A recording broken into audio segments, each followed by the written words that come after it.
कहानी की शुरुआत होती है और हमें एक इंसान को दिखाया जाता है जो कि जंगल के अंदर भाग रहा होता है। उसके हाथ में एक बच्चा होता है एंड हम देखते हैं उसकी बॉडी पर बहुत सारे कट्स लगे हुए होते हैं। अब यहाँ पर तुम लोग भी समझ चुके होगे कि बहुत सारे असियंसियंस इस बच्चे को मारने के लिए यहाँ पर इसके पीछे पड़े हैं एंड ये जो बंदा है इस बच्चे को यहाँ पर बचाने का कोशिश कर रहा है। ये जो यहाँ पर व्यक्ति होता है वो यहाँ पर उस बच्चे को अपना यंग लॉर्ड बताता है एंड कहता है कि प्लीज यंग लॉर्ड आप रोइए मत। अगर आपने रोना बंद नहीं किया तो यहाँ पर जो असियंसियंस है वो यहाँ पर आ जाएंगे एंड आपको मार डालेंगे। इससे आपकी जो फैमिली की जितनी भी सेक्रीफाइसेज हैं एंड जितने भी लोगों ने आपके लिए जान दी है वो सारी की सारी व्यर्थ में चली जाएगी। इसलिए मैं चाहता हूं कि आप रोना बंद करें ताकि आप जिंदा रहें। हम देखते हैं जो बच्चा होता है वो भी चुप हो जाता है एंड ये जो व्यक्ति होता है वो कहता है कि यंग लॉर्ड आप चुप हो गए, इसका मतलब क्या आप मेरी बातों को समझ पा रहे हो।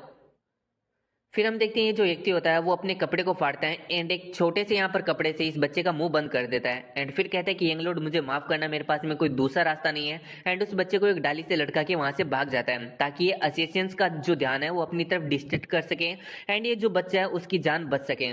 फिर हमारा सीन से उड़ता है और हमें अगले दिन का सीन दिखाया जाता है। यहाँ पर हम एक ओल्ड मैन को देखते हैं जो कि ऐसे ही जा रहा होता है। तभी हम उसके पेरेंट को देखते हैं जो कि अजीब अजीब सी बातें कर रहा होता है एंड जो ओल्ड मैन होता है उस पेरेंट से कहता है कि आखिर तुमने ये सारी जो चीजें है वो बोलना कहाँ से सीखा है।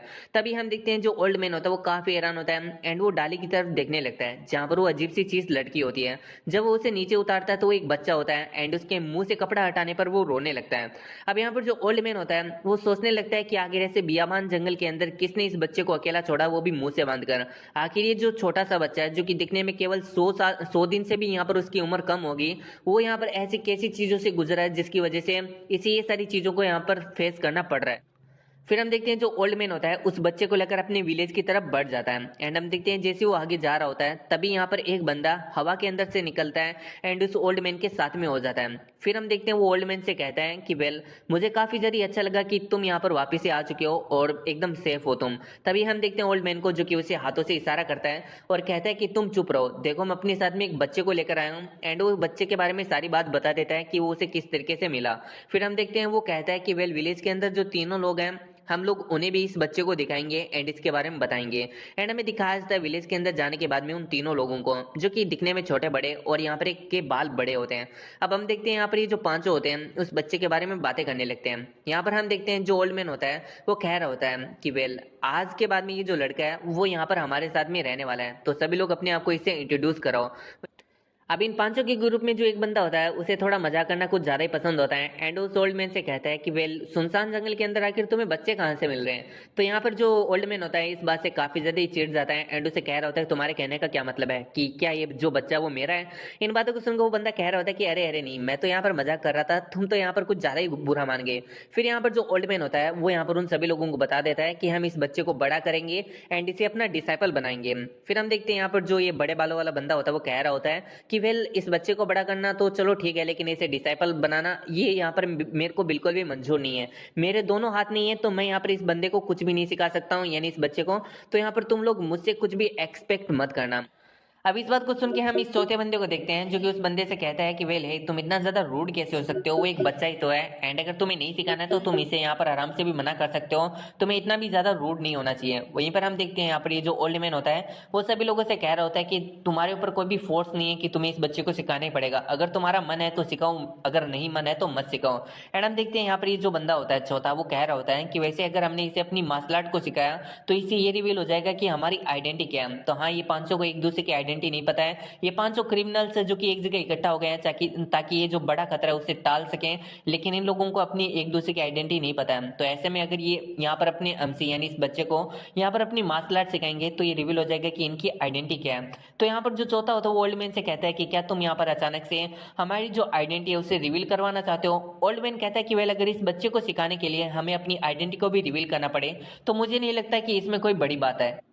इस पर चौथा कहता है कि वेल तुम्हारी बात से मैं भी एग्री करता हूँ। एंड हम देखते हैं जो ओल्ड मैन होता है वो कहता है कि वेल चलो यहाँ पर शुरुआत मैं ही करता हूँ अपनी आइडेंटिटी रिवील करने से। वो बताता है कि वेल मैं कोई और नहीं बल्कि लाइफ एंड डेथ जज हूँ। तो यहाँ पर तुम समझ रहे हो ना इस बंदे की यहाँ पर जो उपाधि है वो कितनी ज्यादा यहाँ पर बड़ी है एंड यहाँ पर इसका जो एक तरीके से रुतबा एंड जो ओहदा है वो मार्शल वर्ल्ड के अंदर उतना ही बड़ा है, यानी लाइफ एंड डेथ को जज करने वाला इंसान। तो यहाँ पर ये वाली जो बात है उसको सुन के यहाँ पर जो बाकी के चारों बंदे होते हैं वो भी काफी हैरान होते हैं कि यहाँ पर एक जो बंदा था मार्शल वर्ल्ड वर्ल्ड के अंदर जिसका नाम इतना ज्यादा ऊंचाइयों पर था, लाइफ एंड डेथ जज आज उन लोगों के सामने खड़ा है एज ए क्रिमिनल।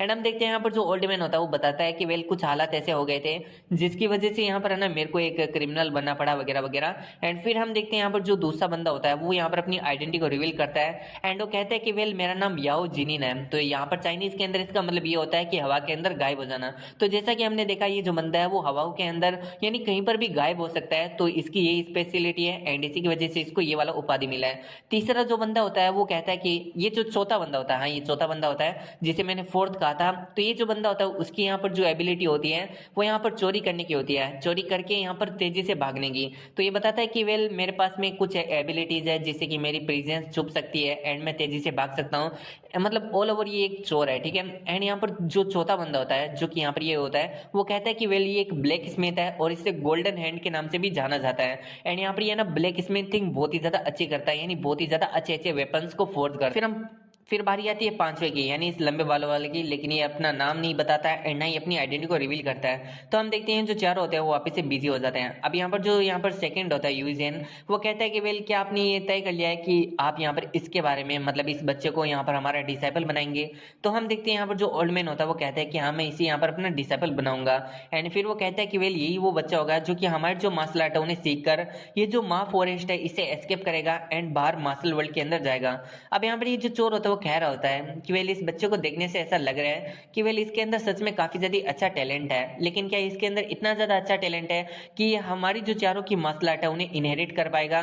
तो इस बात को सुन के ओल्ड मैन कहता है कि हाँ ये जो बच्चा है वो कोई सामान्य नहीं है, ये पक्का से हमारी चारों की जो मार्शल आर्ट है उन्हें इनहेरिट कर पाएगा और उन्हें अच्छे से मास्टर भी कर पाएगा।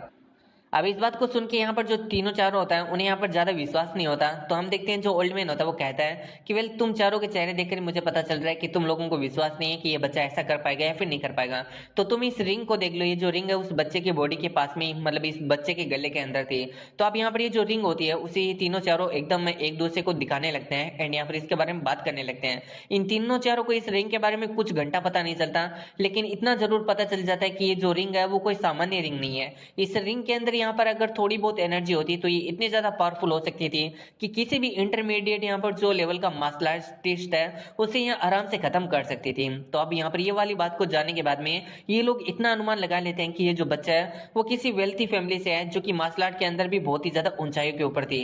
तो यहाँ पर इन सभी लोगों को पता चल जाता है कि ये जो बच्चा है उसके पास में पक्का से ऐसा टैलेंट है कि इससे ये जो बच्चा है वो आगे चलकर इनके जो मार्शल आर्ट उन्हें सीख भी पाएगा और उन्हें यहाँ पर मास्टर भी कर पाएगा।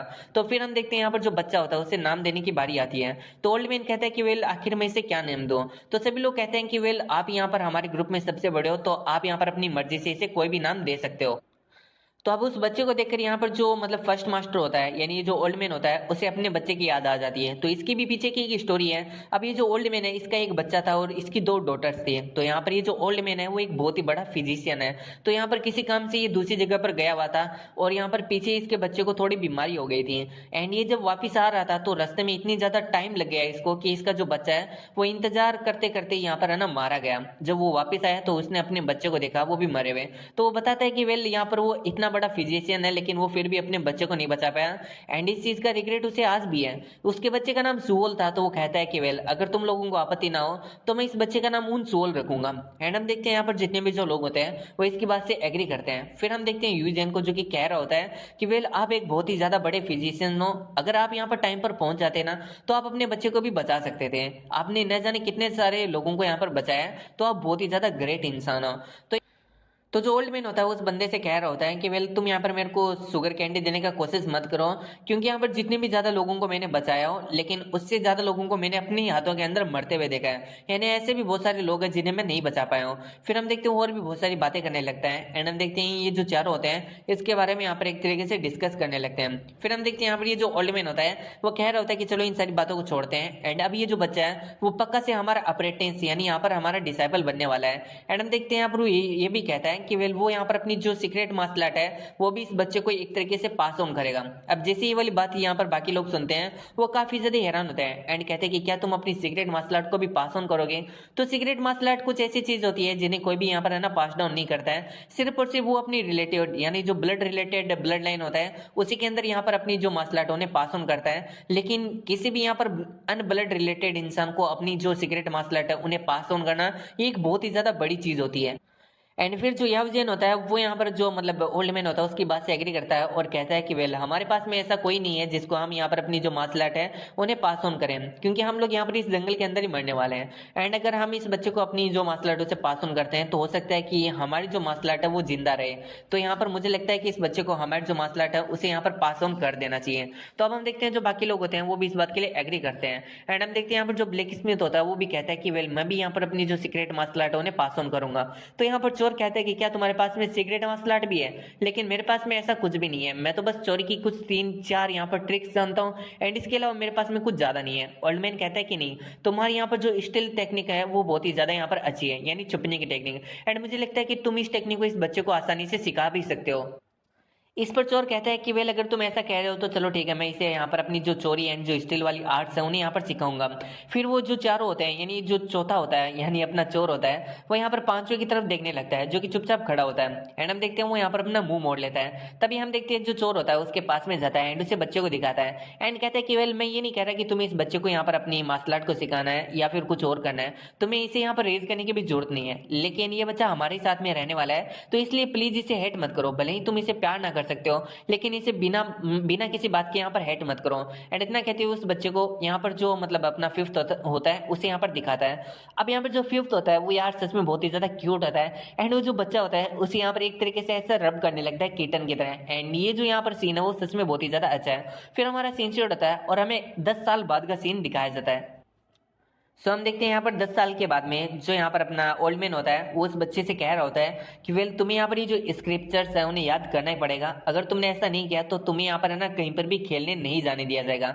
एंड इतना कहते हुए हम देखते हैं जो ओल्ड मैन होता है वहां से चला जाता है। उसके बाद में हम देखते हैं वहां पर अपना चोर इंसान आता है एंड वो कह रहा होता है कि वेल वेल वेल मुझे लगता है कि उसने यहाँ पर तुम्हें वापस से कुछ ऐसा दे दिया है जिसे तुम आसानी से याद नहीं कर पा रहे हो, मैंने सही कहा ना? एंड हम देखते हैं यहाँ पर अपने छोटे से यूसुअल को जो कि सच में काफी ज्यादा प्यारा होता है। बात को सुनकर अपना हमसी फोर्थ मास्टर से कहता है कि हाँ भी इस चोर को हम लोग फोर्थ मास्टर ही बोलने वाले हैं।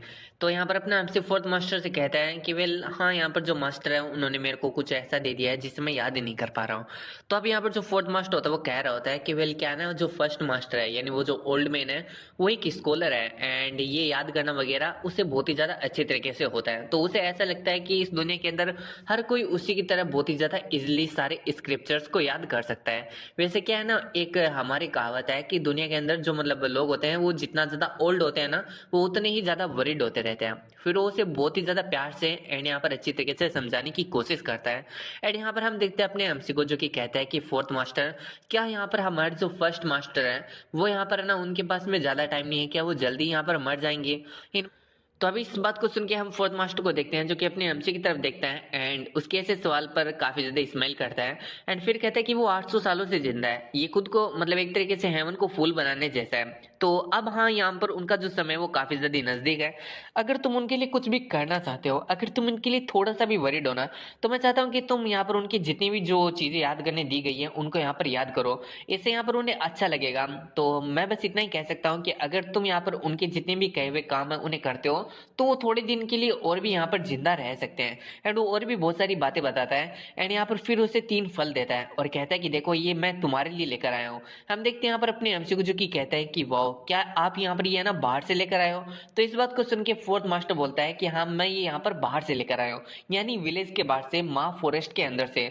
फिर यहाँ पर अपना एमसी कहता है कि बाहर तो बहुत सारी अच्छी अच्छी चीजें होगी है ना, मैं भी विलेज के बाहर जाना चाहता हूँ। तो तभी फोर्थ मास्टर कहता है कि नहीं तुम यहाँ पर बाहर नहीं जा सकते हो, क्या तुम यहाँ पर भूल चुके हो कि तुम्हारे फर्स्ट मास्टर ने तुम्हें क्या कहा है? तो अपने हमसे कहता है कि नहीं मैं नहीं बोला हूँ, मुझे यहाँ पर जो विलेज है उसे तब तक नहीं छोड़ना है जब तक कि यहाँ पर मैं ब्रेक थ्रू ना कर लूँ। तो यहाँ पर जो फोर्थ मास्टर होता है उसे कह रहा होता है कि हम तो जब तक कि तुम यहाँ पर ब्रेक थ्रू नहीं कर लेते हो तब तक तुम यहाँ पर जो विलेज है उसे छोड़ के बाहर नहीं जा सकते हो। अब जबकि यहाँ पर तुम्हें फर्स्ट मास्टर सिखा रहे हैं तो मुझे लगता है कि तुम जल्दी यहाँ पर जो अपना ब्रेक थ्रू है उसे कंप्लीट कर लोगे और उसके बाद में तुम भी यहाँ पर बाहर जा सकोगे। वैसे अगर तुम्हें कितने भी चाहे फल चाहिए मैं तुम्हें यहाँ पर लाकर दे सकता हूँ, तो तुम्हें यहाँ पर ज्यादा टेंशन नहीं लेनी है और अपना जो ध्यान है वो सिर्फ और सिर्फ पढ़ाई पर देना है। इस बात को सुन के अपना हमसे कहता है कि ठीक है मैं समझ गया।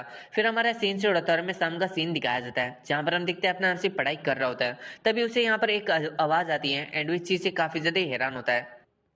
वो यहाँ पर अपनी खिड़की से बाहर की तरफ देखता है तो हम देखते हैं जो फिफ्थ मास्ट होता है वो अपने पैरों से यहाँ पर जो बकरी होता है उसे यहाँ पर घास खिला रहा होता है। अब हम देखते हैं अपना एमसी वहाँ पर आ जाता है एंड कह रहा होता है कि क्या मैं आपकी हेल्प करूँ। तो फिफ्थ मास्ट कहता है कि नहीं, तुम्हें हेल्प करने की जरूरत नहीं है, यहाँ पर कोई ज्यादा काम नहीं है जिन्हें मैं अपने अपने हिसाब से कर सकता हूँ, कम से कम मुझे यहाँ पर इतना तो करने दो तुम। तो यहाँ पर अपना एमसी कहता है कि अच्छा ऐसी बात है। फिर जो फिफ्थ मास्टर होता है वो कहता है कि अगर तुम मेरे लिए कुछ करना ही चाहते हो तो मेरे लिए यहाँ पर ये जो बकरी है उसे पेट कर दो। अपना एमसी इसके लिए बहुत ही ज्यादा खुशी खुशी मान जाता है एंड उस बकरी को यहाँ पर पेट करने लगता है। फिर जो अपना एमसी होता है उस गोट को देखकर बोल रहा होता है कि इसे यहाँ पर है ना बाहर से ला गया है, मुझे लगता है कि जो बाहर का वर्ल्ड है वो बहुत ही ज्यादा अमेजिंग है, लेकिन लेकिन मैं बाहर नहीं जा सकता हूँ क्योंकि बाहर है ना बहुत ही ज्यादा डेंजरस है। हम देखते हैं यहाँ पर जो फिफ्थ मास्टर होता है उससे कह रहा होता है कि तुम्हारे जैसा बच्चा अगर बाहर जाएगा ना तो वहां पर 2 घंटे भी नहीं सर्वाइव कर पाएगा। तो यहाँ पर तुम्हें यहाँ पर जो अपना टीचर्स है उनकी बात को सुनना चाहिए एंड यहाँ पर जो अपनी पढ़ाई उस पर ध्यान देना चाहिए। अपना एमसी कहता है कि हाँ मैं समझ गया एंड हम देखते हैं वो काफी ज्यादा उदास हो जाता है एंड वहीं पर बैठ जाता है। अब उसको ऐसा उदास देखकर जो फिफ्थ मास्टर होता है उसे थोड़ा अजीब लगता है एंड फिर वो अपने एमसी से कहता है कि मेरे पास में आकर बैठो। फिर जो फिफ्थ मास्ट होता है अपने हमसे से कहता है कि वेल मैं जानता हूँ तुम कितने ज्यादा स्मार्ट हो, तुम किसी भी चीज को बहुत ही जल्दी यहाँ पर याद कर लेते हो, लेकिन तुम उसे लंबे समय तक यहाँ पर याद नहीं रख पाते हो। यानी तुम याद तो कर लेते हो लेकिन लंबे समय तक नहीं। इसलिए मैं जो बोल रहा हूँ तुम्हें उससे रिपीट करना है, सोने से पहले 3 बार और उठने के बाद में 3 बार। तो क्या तुम ऐसा करोगे? अपना एमसी इसके लिए हाँ भरता है। फिर हम देखते हैं जो फिफ्थ मास्ट होता है वो यहाँ पर कहता है कि चलो ठीक है, जो भी मैं बोल रहा हूँ उसे रिपीट करो। एंड हम देखते हैं यहाँ पर जो फिफ्थ मास्ट होता है वो यहाँ पर अजीब से वर्ड्स बोलने लगता है जो कि हमें बिल्कुल भी समझ में नहीं आते। फिर यहाँ पर जो अपना एमसी होता है वो जैसे इन वर्ड्स को सुनता है वो काफी ज्यादा हैरान होता है।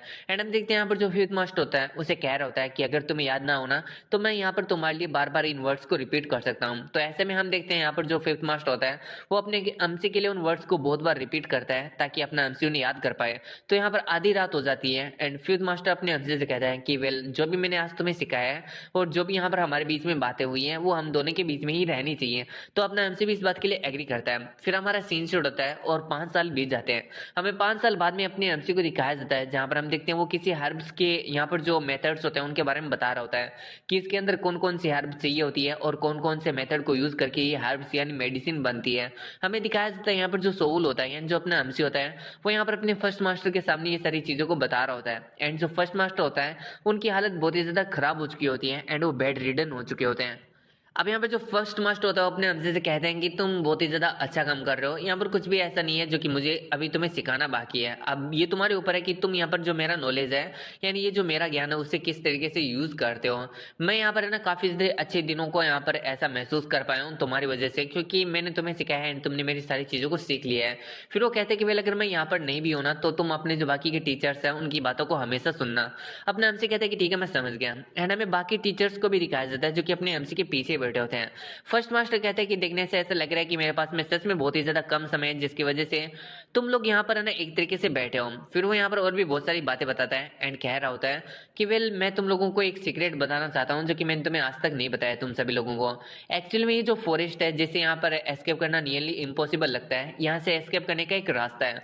ये वाली बात को सुन के यहाँ पर जितने भी जो लोग होते हैं वो काफी ज्यादा हैरान हो जाते हैं।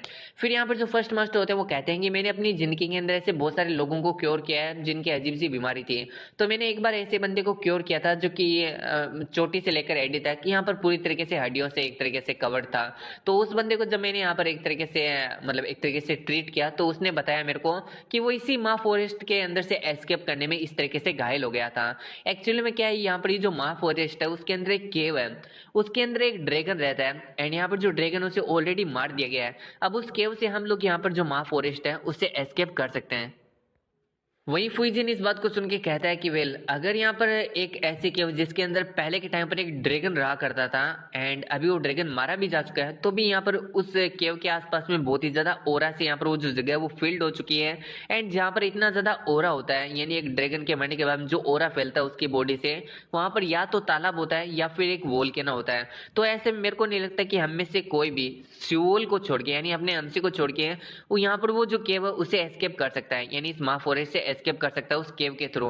तो इस बात को सुन के फर्स्ट मास्टर भी एग्री करता है और कहता है कि हाँ, हम लोगों का तो यहाँ पर है ना मरना तय लिखा है इस माँ फॉरेस्ट के अंदर ही, लेकिन यहाँ पर जो सूल है वो हम सभी लोगों से डिफरेंट है, वो यहाँ से एस्केप कर सकता है। एंड मैं चाहता हूँ कि तुम लोग यहाँ पर है ना इसका एस्केप करने में मदद करो। तुम लोग यहाँ पर जब ये पूरी तरीके से ऐसा हो जाए, मतलब एकदम अच्छा हो जाए मार्शल आर्ट के अंदर, तो इसे यहाँ पर लीड करना एंड इसे बताना कि ये किस तरीके से ये जो फॉरेस्ट है उसे एस्केप कर सकता है। फिर हम देखते हैं यहाँ पर वो अपने हमसे से कहता है कि वेल मैं तुम्हें कुछ बताना चाहता हूँ। तो अपना हमसे कहता है कि हाँ बताओ मुझे, आप यहाँ पर क्या बताना चाहते हो। तो फिर जो फर्स्ट मास्टर होता है अपने हमसे को यहाँ पर ची के बारे में बताता है, यानी एनर्जी के बारे में बताता है कि तुम एनर्जी को किस तरीके से मास्टर कर सकते हो और फिर किस तरीके से मास्टर नहीं कर सकते हो। इसके बाद में हमें ये भी पता चलता है कि जो फर्स्ट मास्टर है यानी उसे किस तरीके से क्रिमिनल बना दिया गया था एंड उसे इस माँ फॉरेस्ट के अंदर भेज दिया गया था। तो एक्चुअली में क्या हुआ था ना कि यहाँ पर जो अपना फर्स्ट मास्टर है उसने एक बंदे को, यानी एक जो मार्शल आर्टिस्ट है जो कि उसके पास में ट्रीटमेंट लेने के लिए आया था, उसके यहाँ पर अपने फर्स्ट मास्टर ने कीगोन निकाल लिया था। अब यहाँ पर जो कीगोन होता है वो मार्शल आर्टिस्ट की बॉडी के अंदर जो एनर्जी होता है उसे बॉडी के अंदर और बाहर जाने के लिए अलो करता है या फिर एक तरीके से फ्लो होने के लिए अलो करता है। तो यहाँ पर जो अपना फर्स्ट मास्टर उसने वही चीज को निकाल लिया था, उससे क्या होती है हमारी उम्र भी बढ़ सकती है। तो यहाँ पर जो फर्स्ट मास्टर है उसने वो कीगोन अपनी बॉडी के अंदर डाल लिया था, जिसकी वजह से उसका बहुत ही ज्यादा उम्र बढ़ गया था, लेकिन फिर उसे क्रिमिनल घोषित कर दिया गया था एंड उसे यहाँ पर इस फॉरेस्ट के अंदर डाल दिया गया था। तो यहाँ पर अपने एमसी को बता रहा होता है कि वेल तुम्हें यहाँ पर है ना एक कीगोन और निकालना है ताकि तुम अपनी बॉडी के अंदर उसे फिट कर सको जिससे कि तुम्हारी उम्र बढ़ सके। तो अपना एमसी भी इस बात के लिए एग्री करता है एंड हम देखते हैं यहाँ पर वो और भी बहुत सारी बातें अपने एमसी को बता रहा होता है। वो अपने एमसी से कहते हैं कि तुम्हें कैसे भी करके इस फॉरेस्ट से एस्केप करना होगा एंड यहाँ पर जो मेरी डॉटर्स हैं अगर वो यहाँ पर बुरी हालत के अंदर हो तो मैं चाहता हूँ कि तुम उन्हें यहाँ पर उनकी मदद करो एंड उन्हें यहाँ पर हर तरीके से मतलब एक तरीके से ठीक करो, उन्हें अच्छी तरीके से फाइनेंशियली सपोर्ट करो, मेंटली वगैरह जो भी यहाँ पर तुम कर सकते हो। अगर मेरी डॉटर किसी प्रॉब्लम में हो तो तुम यहाँ पर उनको एक तरीके से सपोर्ट करो। तो ठीक है, तुम्हारी वजह से अब मैं यहाँ पर जो अपनी आखिरी सांस है उसे आराम से ले पा रहा हूँ। एंड हम देखते हैं इसके बाद वो यहाँ पर अपनी आखिरी सांस ले लेता है, जिसके बाद में हमें दिखाया जाता है यहाँ पर है ना उसका अंतिम संस्कार कर दिया जाता है यानी अग्नि संस्कार। एंड हम देखते हैं वहां पर जितने भी जो लोग होते हैं वो बस खड़े खड़े उसकी बॉडी को मेल्ट एक तरीके से बर्न होते हुए देख रहे होते हैं। सो फिर हमें कुछ समय बाद का सीन दिखाया जाता है जहां पर हम देखते हैं जो सेकंड मास्टर होते हैं वो यहाँ पर अपने फ्लैग से अपने एमसी को इंसुलेशन ऑफ जिनपो सिखा रहे होते हैं। तो इंसुलेशन का मतलब ये होता है कि यहाँ पर हम किन्हीं फ्लैग्स का यूज़ करते हुए जो हवा होती है उसके अंदर एक स्पेस को क्रिएट करते हैं एंड उस स्पेस को हम यहाँ पर जो फ्लैग्स है उनकी मदद से यहाँ पर एकदम इनविजिबल कर देते हैं। और इसी तरीके से यहाँ पर जो सेकंड मास्टर होते हैं वो हवा के अंदर गायब रहते हैं। तो अब हम देखते हैं वो अपने एमसी को भी ये सारी बातें समझा रहे होते हैं। फिर हमें दिखाया जाता है थर्ड मास्टर का सीन जहाँ पर अपने एमसी को वो आग को कंट्रोल करना सिखा रहे होते हैं। वैसे तो ये एक ब्लैक स्मिथ है लेकिन इनके पास में कोई इक्विपमेंट नहीं है जिससे कि ये अपने एमसी को वेपन वगैरह बनाना सिखा पाए, इसलिए ये सिर्फ और सिर्फ अपने एमसी को आग को कंट्रोल करना ही सिखा पा रहे होते हैं। फिर हमारा सीन शूट होता है और हमें दिखाया जाता है यहाँ पर सभी के जो मास्टर होते हैं वो मिलकर अपने एमसी को जो मास्टर होते हैं उनके बारे में बता रहे होते हैं एंड उनकी कैरेक्टरिस्टिक्स के बारे में बता रहे होते हैं कि उनकी वीकनेस क्या होती है और क्या नहीं होती है। और अपने एमसी भी इन बातों को काफी अच्छी तरीके से सुन रहा होता है। फिर हमारा सीन शूट होता है और हमें 3 साल बाद का सीन दिखाया जाता है जहां पर हम देखते हैं जो अपना एमसी होता है जो फोर्थ मास्टर होते हैं उनकी चंपी कर रहा होता है। फोर्थ मास्टर अपने एमसी से कहते हैं कि तुम्हारे चेहरे को देख रहा ऐसा लग रहा है कि तुम किसी परेशानी में हो। तो अपना एमसी कहता है कि नहीं ऐसी कोई बात नहीं है। फोर्थ मास्टर कहते हैं कि तुम बोलो या ना बोलो लेकिन मुझे अच्छी तरीके से समझ में आ रहा है कि तुम किसी परेशानी में हो, तो बताओ कि आखिर क्या परेशानी है। अपना एमसी कहते हैं कि वेल बेली के नीचे मैं अपने स्पिरिचुअल गेट को महसूस कर पा रहा हूँ लेकिन मैं उसे ओपन नहीं कर पा रहा हूँ। अगर अपना एमसी स्पिरिचुअल गेट को ओपन कर देता है तो इसका मतलब अपना एमसी ब्रेक थ्रू कर लेगा। वही हम देखते हैं इस बात को सुन के जो अपने फोर्थ मास्टर होते हैं वो काफी ज्यादा खुश होते हैं और कहते हैं कि फाइनली तुम यहाँ पर अपने स्पिरिचुअल गेट को महसूस कर पा रहे हो। एंड वो इसे और भी बहुत सारी बातें बताने लगते हैं स्पिरिचुअल गेट के बारे में। लेकिन अपना हमसे तो ठहरा उदास आत्मा वो कहता है कि वेल मैं यहाँ पर है ना कब यहाँ पर जो स्पिरिचुअल गेट है उसे ओपन कर पाऊंगा, क्या मुझे कोई ड्रग को लेना चाहिए यानी किसी मेडिसिन मेथड या फिर किसी पोशन को लेना चाहिए जिससे कि मैं यहाँ पर जो अपना ब्रेक थ्रू है उसे जल्दी कंप्लीट कर पाऊँ। तभी हम देखते हैं फोर्थ मास्टर से एक मुक्का मारता है और कह रहा होता है कि बेवकूफ इंसान तुम्हें पता है यहाँ पर है ना ब्रेक थ्रू करने में लोगों को यहाँ पर है ना पूरी की पूरी जिंदगी चली जाती है। 100 साल के जो यहाँ पर बड़े बड़े एक्सपर्ट होते हैं वो भी ऐसा नहीं कर पाते हैं एंड उनके बाद में फाइनली मौत हो जाती है। तो हाँ ब्रेक थ्रू करने के बाद में ही तुम यहाँ पर है ना जो अपनी उम्र है उसे बढ़ा सकते हो, उससे पहले नहीं बढ़ा सकते हो। उससे पहले जो तुम्हारी उम्र है वो एकदम ह्यूमन जैसा ही रहेगा यानी 100 70 80 साल। ठीक है, तो फिर हम देखते हैं वो अपने एमसी को और भी बहुत सारी बातें बता रहा होता है। एंड कहता है कि चलो ठीक है, तुम एक मेडिसिन पोशन चाहते हो ना, तो मैं तुम्हें यहाँ पर है ना वो भी बना के दे सकता हूँ, लेकिन इसके लिए तुम्हें कुछ हर्ब्स को लेकर आना होगा, जिसके लिए तुम्हें विलेज से बाहर जाना होगा। तो बताओ क्या तुम यहाँ पर विलेज से बाहर जाने वाले हो? तो यहाँ पर इस बात को सुन के अपने एमसी तो बहुत ही ज्यादा खुश होता है एंड कहता है कि ठीक है फोर्थ मास्टर। यहाँ पर जो फोर्थ मास्टर होते हैं उसे वार्निंग देते हैं और कह रहे होते हैं कि वेल यहाँ पर है ना ज्यादा देर तक बाहर मत रहना एंड ज्यादा यहाँ पर खतरे को मोल मत लेना, सीधा जल्दी से यहाँ पर जो हर्ब्स है उन्हें लेना और वापिस से विलेज के अंदर आ जाना। तो हम देखते हैं जो अपना एमसी होता है वो फर्स्ट टाइम विलेज से बाहर निकलता है फॉरेस्ट के अंदर, वो वहां पर जाता है तो आगे उसे जीरियोंग्यो मिल जाता है, यानी एक ऐसा फ्लावर जो कि उसकी मेडिसिन पोशन में काफी यहाँ पर मदद करने वाला है। उसके बाद में उसे ग्यूगोल्चो भी मिल जाता है एंड ऐसे करके उसे और भी बहुत सारे फ्लावर्स मिलते हैं। तो फाइनली अपने एमसी को वो सारे फ्लावर्स मिल जाते हैं जिससे कि उसे यहाँ पर मेडिसिन पोशन बनाना होता है। फिर वो जाने लगता है वापिस से, तभी यहाँ पर अपना एमसी काफी ज्यादा खुश होते हैं, मन में सोच रहा होता है कि वेल वेल वेल मुझे लगता है कि मुझे यहाँ पर खाली हाथ नहीं जाना चाहिए। वो अपने मास्टर के बारे में सोचता है कि वेल अगर वो उनके लिए कोई ऐसा शिकार पकड़ के लेकर जाए जिसे आज वो रात मजे से खा सकते हैं, तो उसके जो मास्टर वो बहुत ही ज्यादा खुश होंगे और उस पर प्राउड महसूस करेंगे। फिर वो इधर उधर यहाँ पर जो पेड़ होता है उसके ऊपर कुत्ते फांदते हुए चढ़ जाता है एंड यहाँ पर आसपास में किसी शिकार को ढूंढने लगता है, जिसे कि वो यहाँ पर खत्म करके उसे अपने मास्टर्स के पास में लेकर चला जाए। तभी उसे किसी की आवाज सुनाई देती है एंड वो साइड में देखता है तो वहां पर एक गोट होती है। अब गोट को देखकर तो अपने एमसी का खुशी का ठिकाना नहीं होता है एंड वो खुद को बहुत ही ज्यादा लकी समझता है कि भाई वो जैसे यहाँ पर किसी शिकार को ढूंढ रहा था उसे सबसे इजी शिकार मिल गया। फिर अपना एमसी आगे जा ही रहा होता है, लेकिन तभी अपने एमसी को कुछ अजीब सी चीज महसूस होती है। अपने एमसी को पता चल जाता है कि भाई उसके आसपास में खतरा है, इसलिए वो एक जगह पर रुक जाता है एंड सोच रहा होता है कि मुझे लगता है कि आज के लिए मुझे यहाँ पर ये जो शिकार उसे नहीं करना चाहिए, मुझे किसी और दिन इस शिकार को करना चाहिए क्योंकि मुझे खतरा महसूस हो रहा है आसपास में। तभी हम देखते हैं वहां पर एक डॉग की एंट्री होती है जिसके 3 हेड होते हैं एंड हम देखते हैं वो अपने एमसी को देखती है उसके ऊपर अटैक कर देता है। अब उस 3 डॉग को देखकर यहाँ पर अपना एमसी भी काफी ज्यादा हैरान होता है एंड सोच रहा होता है कि अभी मैं क्या करूं। फिर अपने एमसीएम में सोचता है कि वैसे तो ये जो 3 डॉग है, 3 हेडेड डॉग, उसने मेरे ऊपर अचानक से हमला किया, लेकिन फिर भी मेरे को यहाँ पर कोई ज्यादा डर महसूस नहीं हो रहा है। हम देखते हैं जब 3 हेडेड डॉग अपने एमसी के ऊपर झपट्टा मारता है तो अपना एमसी बॉडी फ्लिक टेक्निक का यूज करते हुए उसे काफी ज्यादा इजिली डोज कर लेता है। फिर अपना एमसीएम में सोच रहा होता है कि वेल अगर मुझे इस 3 हेडेड डॉग को खत्म करना है तो इसके लिए मुझे एक ओपनिंग को क्रिएट करना होगा एंड उसका यूज करते हुए इसे खत्म करना होगा। ये सोचते हैं हम देखते हैं जो अपना एमसी होता है वो यहाँ पर उस 3 हेडेड डॉग के आसपास में जाने लगता है एंड हम देखते हैं वो जो 3 हेडेड डॉग होता है उससे काफी ज्यादा यहाँ पर एक तरीके से प्रोक कर रहा होता है एंड यहाँ पर उसके सारे अटैक्स को डोज कर रहा होता है। साथ ही में वो यहाँ पर कुछ पत्थर्स को उठा रहा होता है एंड हम देखते हैं वो जब फाइनली 3 पत्थर को उठा लेता है तो वो एक जगह पर आ जाता है एंड सोच रहा होता है कि वेल मैंने इस 3 हेडेड डॉग के साथ में बहुत खेल लिया, अभी टाइम आ चुका है जिसे खत्म करने का। ये सोचते हैं हम देखते हैं अपना एमसी जो होता है वो यहाँ पर इन पत्थर को एक तरीके से ले लेता है एंड जैसे यहाँ पर जो डॉग होता है उसके सामने अटैक करने के लिए आता है, अपना एमसी उन पत्थर्स को यहाँ पर जो डॉग होता है उसकी तरफ थ्रो कर देता है। हम देखते हैं जो पत्थर होते हैं वो सीधा डॉग के आर पार हो जाते हैं एंड जो डॉग होता है वहीं पर पूरी तरीके से मारा जाता है। यहाँ पर जो अपना एमसी होता है वो सोचता है कि चलो ये चीज यहाँ पर वर्क कर गई एंड इसके लिए वो यहाँ पर अपने सभी मास्टर्स को थैंक्स बोलता है कि अगर आप नहीं होते तो मैं यहाँ पर ये सब कुछ कभी नहीं कर पाता। फिर हमें दिखाया जाता है अपना एमसी उस 3 हेडेड डॉग को मार के यहाँ पर जो विलेज होता है उसके अंदर आ जाता है एंड विलेज के अंदर जितने भी जो लोग होते हैं वो अपने एमसी को देखकर काफी हैरान होते हैं एंड हम देखते हैं जो यहाँ पर फोर्थ मास्टर होता है वो तो अपना सर ही पकड़ लेता है कि भाई इसे मेडिसिन लाने भेजा था और मैंने कहा भी था कि इसे कोई भी खतरे में नहीं उलझना है और देखो इसने क्या कर दिया। हम देखते हैं यहाँ पर जो अपना एमसी होता है उनके रिएक्शन को देखकर समझ आता है कि भाई वो बिल्कुल भी खुश नहीं है, इसलिए वो उनसे सॉरी मांगता है। हम देखते हैं फोर्थ मास्टर को जो कि अपने एमसी से कह रहा होता है कि मेरी गलती थी जो मैंने यहाँ पर भेज दिया तुझे, आगे से मैं बिल्कुल भी नहीं भेजूंगा क्योंकि तूने यहाँ पर है ना मेरी बिल्कुल भी बात नहीं मानी है। तभी हम देखते हैं यहाँ पर जो अपना एमसी होता है वो कहते हैं कि मुझे माफ कर दीजिए, मेरे पास में कोई भी एक्सक्यूजेस नहीं है, यहाँ पर मेरी गलती है और जो चाहे आप मुझे सजा दे सकते हैं। तभी हम देखते हैं जो सेकंड मास्टर होता है वो सामने की तरफ आता है, अपने एमसी से पूछता है कि क्या ये फर्स्ट टाइम है जो कि तुम यहाँ पर विलेज से बाहर गए हो? तो अपना एमसी इसके लिए हामी भरता है। अब यहाँ पर जो सेकंड मास्टर होता है वो कहते हैं कि आखिर तुम बाहर क्यों गए थे? तो अपना एमसी बताता है कि वेल मैं कुछ हर्ब्स को इकट्ठा करने के लिए गया था ताकि मैं यहाँ पर मेडिसिन पोशन को बना सकूं जिससे कि मैं जल्दी ब्रेक थ्रू कर सकूं। एंड फिर वो ये भी बताता है कि वेल जब मैं यहाँ पर वापस आने की कोशिश कर रहा था तो यहाँ पर मैं एक इजी शिकार को ढूंढ रहा था, लेकिन मुझे पता चला कि वहां पर कोई खतरा है तो मैं यहाँ पर वापस आने की सोच ही रहा था, तभी इसी 3 हेडेड डॉग ने मेरे ऊपर अटैक कर दिया तो यहाँ पर मेरे को इसे खत्म करना पड़ा, इसे फाइट करनी पड़ी। तो इस बात को सुन के सेकंड मास्टर कहते हैं कि अच्छा ऐसी बात है, वैसे आखिर तुम माँ फॉरेस्ट के बारे में क्या क्या सोचते हो? तुम पहली बार वहां पर गए हो तो तुम्हारा एक्सपीरियंस कैसा है?